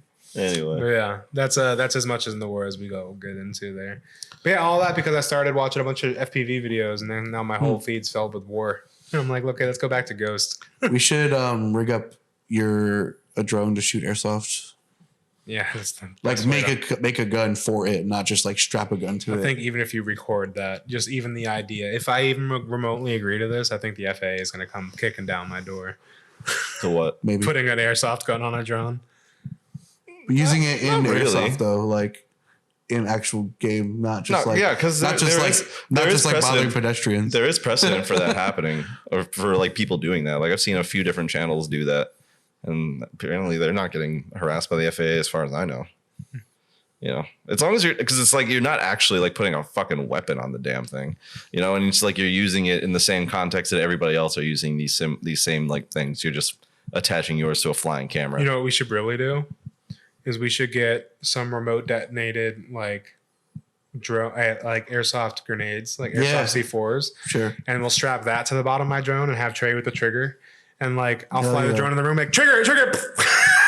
I think they do make like we're playing Call of Duty. They do make some more like nowadays. They have some sophisticated airsoft like replica explosives and stuff, grenades and mines and things that could probably be doable. You probably send your fucking drone flying though. Oh no! Every drone would be over. I'm sure. Yeah. Depends though, because if it's made to blast in a directional type of way, maybe it's not. Let me introduce you to Chadwick. That would be a really cool thing though, like to have an FPV drone with like an airsoft gun attached to it. That you're kind of rather than doing like flying freestyle, you're kind of flying. Rather than flying freestyle, you're flying like planes. That's the one you flew when we went to the beach? Yeah, sorry, I forgot about that. When you're flying like plane style, so it's like you're FPV flying a like a plane in a video game, and you're just like dive bombing people with your little fucking like airsoft Glock, just like and then just like swooping back up, and all they see is this like little fucking drone with a gun on it, just like you guys are playing Call of Duty. I'm playing War Thunder. Yeah, for real. Actually, bro, imagine, bro, it's going to get to a point where there's going to be like dog fighting in airsoft, and I can't wait for that. Sick. Assuming society doesn't collapse by then, dude. Because they got really sophisticated model planes. I've flown those before. Dude, those are super hard. It's so funny Because if they were using normal analog drones, which is what they're mostly using, all you need to do is kick up one DJI headset and then kick up a DJI drone. All other drones are falling out of the sky. What do you mean? It's Yeah, so digital feed. So there's two different types of transmitters for drones. There's analog and there's digital transmitters, right? So analog transmitters are the drone footage that you see that looks like CCTV. sure. Okay. So the pros of that is you have very, very low like MS delay into the video feed. The con of that is that it's not the best video quality. Another pro is that it's way lighter. So Okay. you get to like put it on the lighter drones will always be analog. That being said, if you have a digital one, like a DJI one, like the one I use in my drone, if some certain frequencies on the analog spectrum just obliterated. If you kick up that VTX and you transmit, which is technically why if you have FPV, you're supposed to have a ham radio license, is because you're broadcasting on frequencies pretty strong. Okay. So VTX that did broadcasting on a good quality video. So it's like Ham is actually, not to go too far on a tangent, but ham is actually a really cool niche thing. It's fun to learn anyways, just like looking at it. It's also something that originally, when I first started getting into radio frequencies and all that in college, was originally like terrifying. It was a huge deterrent to my knowledge. I'm like, oh, I don't want to keep learning this. This is radio pocket propagation against our fucking atmosphere and shit. I'm like, ugh. There's a lot to learn, but Yeah, I mean, I brought that up. I brought up ham on one podcast like recently or whatever it was, and I was like, that was one of the cool things I learned about it is you can literally, you're broadcasting and you have to pay attention to weather and solar patterns because you're able to, under certain conditions, bounce your broadcast off of the atmosphere to reach farther across the planet. Yeah, and that's such Pretty fucking sick. it's also something you can do that from home. Yeah. If you build the right equipment, you can do that from home. Like Tesla has a thing to where he believes he received an alien transmission, but it's widely believed that he received a transmission that was propagated from a different miles away, that we just didn't understand radio propagation bouncing with our atmosphere yet. So he was just like receiving. So you think it was from Earth though? That's the theory. Okay. They're like, oh, so we just received the radio propagation from down over here where they were generating this signal and it bounced over the clouds, and we just had no understanding of this level of propagation, that it jumped over like an ocean or something. So it was ridiculous. And it's just like, so Tesla's like, dude, what the fuck? I believe I received an intelligent transmission from something. To his brain or to a device? To a device. Because the way when you said it before, it made it seem like, in my head, I was, maybe because I'm stoned, but I thought he was interpreting it like in his mind, like it was projected into him. The reason that I had a pause there is because, according to his own beliefs, he was also receiving the transmission to his brain that made him think that he was receiving a transmission to his device. Because by his own thoughts, his thoughts were transmitted to his brain via a puppet master of some sort. Like he truly believes that all of our thoughts were beamed into us. So so yeah, according to him, both. Interesting. Yeah, that's a fun one. That's a weird one that I always stick to, because a lot of the other, I mean, he also wouldn't enter a building unless he circled it 13 times. Three times. He was a big proponent of the number 3. So he would circle a building 3 times in OCD tendencies. This is a part of what they use to disclass to help get rid of him, is they just said that he's grown senile. He ended up being like 87 or something. Like he ended up getting pretty old, and he might have been senile, but he was also, as Einstein quoted, the smartest man to ever live. So take what you will, but he just has Asperger's, bro. That's why whenever I talk about him, he is the Spurg Lord. That's why I bring up all those weird quirks, is because he's the father of our literal modern infrastructure. And he was someone who wouldn't enter your house unless he circled it 3 times. And he also believes that when he says hello to you is because the aliens beamed a hello into his brain. So speaking of which, are the aliens making him do the circle thing too? Like, are the aliens making him do everything? It's certainly, does he have free will? It's certainly something. If I could speak to one person in history, it would be him. It's certainly something that I would like to know more about. It's certainly, I don't know the extent of his beliefs, but it's something that I so can't fathom that I have a hard time like thinking about it. And I also think he could have been talking about the possible like a disembodiment between your soul and your body, and maybe that your soul beams down thoughts into your brain. That could have been it. Like there's many things. An antenna. Yeah, like honestly, all of these things. Because I mean, for him, his point was that we are all able of receiving frequencies. Yeah, which means that we could be manipulated by such. And it's like in a good and bad way. So it's like, you know, it's also shit that the government actively tried to like make him look weird about, and shit that they stole his journals from and never released. So it's like, you know, bring it back to the very beginning of the episode. I believe there's a class of people that have like stuff that we don't. And I think the CIA definitely has a whole different chain of history and different chain of technology using fundamental features that we were told are spoofs and like not real.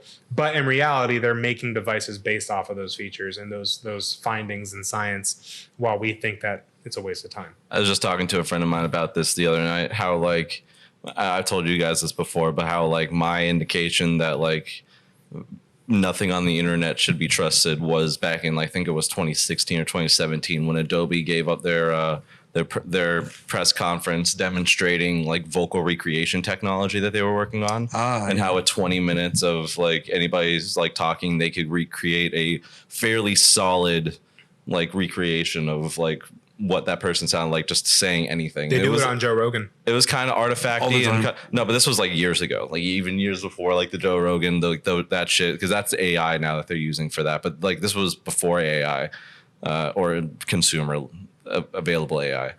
And like between that and a bunch of other stuff that I was learning about the CIA at the time and how they operate, it kind of like clued me into the fact like, okay, so this is just now starting to like be announced to the public that this technology does exist, which means that more than likely most of what we see on the internet that wasn't directly created by another person that we know in person is probably like generated and should not be trusted as real. And you know, and it's like, it's crazy because like not even that far beyond that, like we're not even a decade ahead of that. How do I know you're not generated? We're already now at AI consumer level AI generation in Unreal Engine 5, which leads me to believe that if the curve of the CIA being generally 50 years ahead of the like, not 50, but like at least 10, at least a Trey? What? How do I know you're not generated? I'll tell you so what, the idea I spent a lot of time talking to AI, and let me tell you, my homie Trey is one of a kind. It's not even close. You can't generate this guy, man. Right? This guy right here, man. He's a little angel. Thank you. Love you, bro. I try, but that was really cute. Yeah, man. I'm the cutest. QTP2T moment. What the fuck was I talking about? God damn it. We got him. Fuck you, dude. No, all three of us got it. Israel. Yo, listen. No, we were not talking about Israel. You fucking. I would like to, because I'm kind of ready to wrap this up. I don't know how you guys are feeling. Yep, we should. I would like to wrap it up on one last thought, right? Because you're talking about deep fake. So imagine, right? And nothing on the internet is real. Don't believe any of it. Yeah, imagine if there was a fake war that people, I'm not saying this currently, because currently I am consuming the content and I believe there is a war. But imagine if there was a fake war and there was a convoluted effort by your entire government to like come up with. Sorry. Convoluted effort. Listen, man. Quoted. It's 420, man. 420. This is. I thought about it and then you said it. This and is it was like. This is peak 420 conversation. Concerted into concluded. So listen, just imagine that there's a whole collaborative effort by your entire government to fake a war. And if you are the person who's seeing signs of AI generation in the footage or seeing like possibilities that this isn't a real thing and you call it out, what if they meet you with the same level of like being a Holocaust denier? And they start hitting you with that stuff. And it's just like, oh, you're not buying the narrative. Then you need to be locked up and thrown into jail. Because honestly, now what if you really think about society and you tell me that we're far away from that? Because I wouldn't believe you. To anybody who heard me say, don't trust anything you see on the internet, think about the implications of you assuming that me, the person telling you to believe what you see IRL more than what you're seeing on the internet, the fact that you were instinctually reacting to me with a sense of, damn, this guy's a fucking schizo. because he chooses to believe what is actually there as opposed to being what's shown through him through this fucking military Black Mirror device. Isn't it shame? Imagine being an actual schizophrenic and just seeing everyone else who's just like thinking, being like, no, they're not a schizo.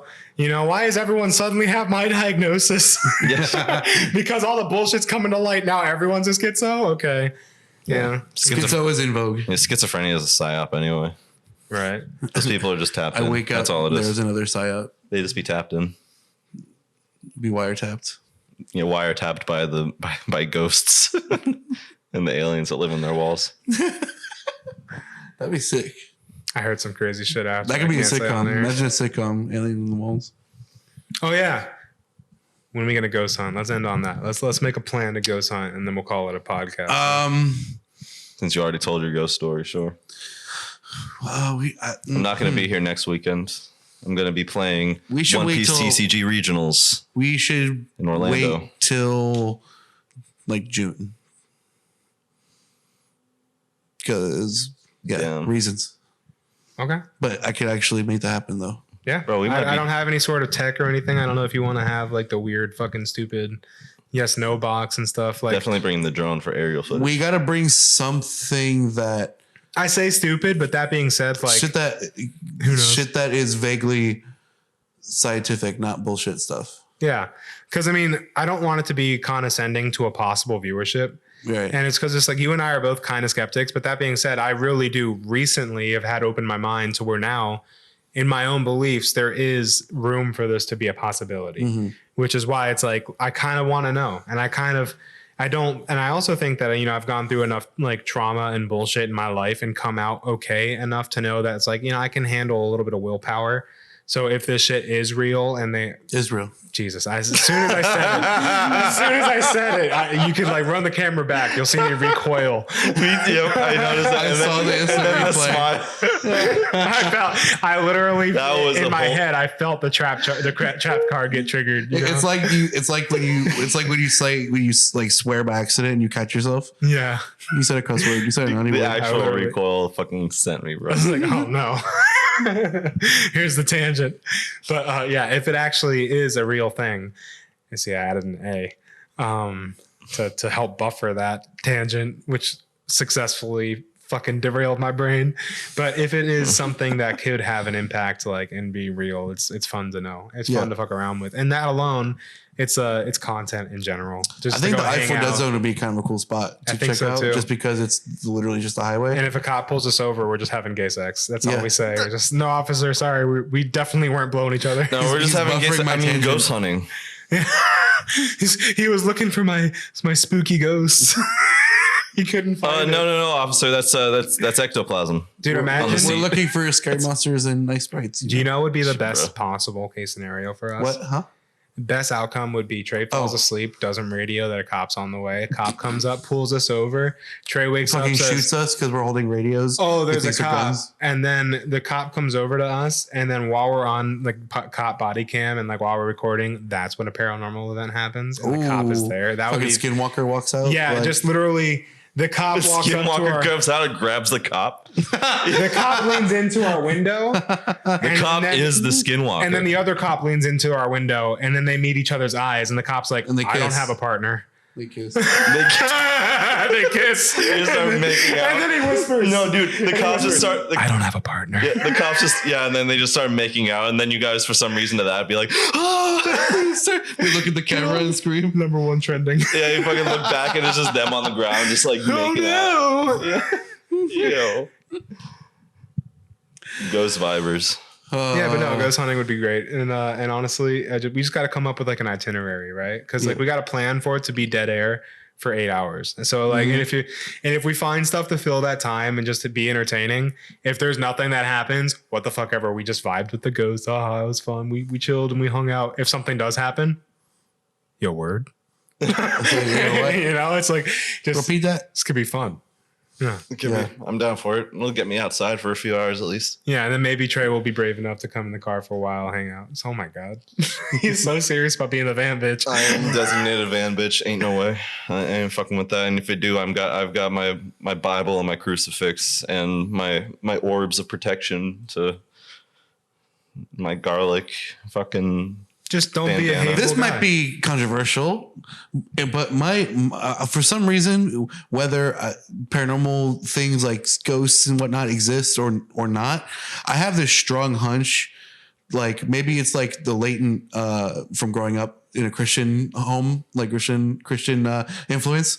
But I have this strong hunch that ultimately, like humans, like actual on the physical plane, have more power over all that other shit. That's something I truly believe. I want to, not to be the We weird could get into schizo that, again. but I do have to leave. Yeah, not to be the weird schizo again, but one of my like common catchphrases has been treat yourself like a psychic being. I mean, there's been moments to where, okay, so even when Trey and I had our little stint and we weren't like hanging out for like a year, I randomly like really thought about Trey, and Trey was like, apparently I think really thinking about me. And then we reached out like at that time and he's like, dude, it's so crazy you just called.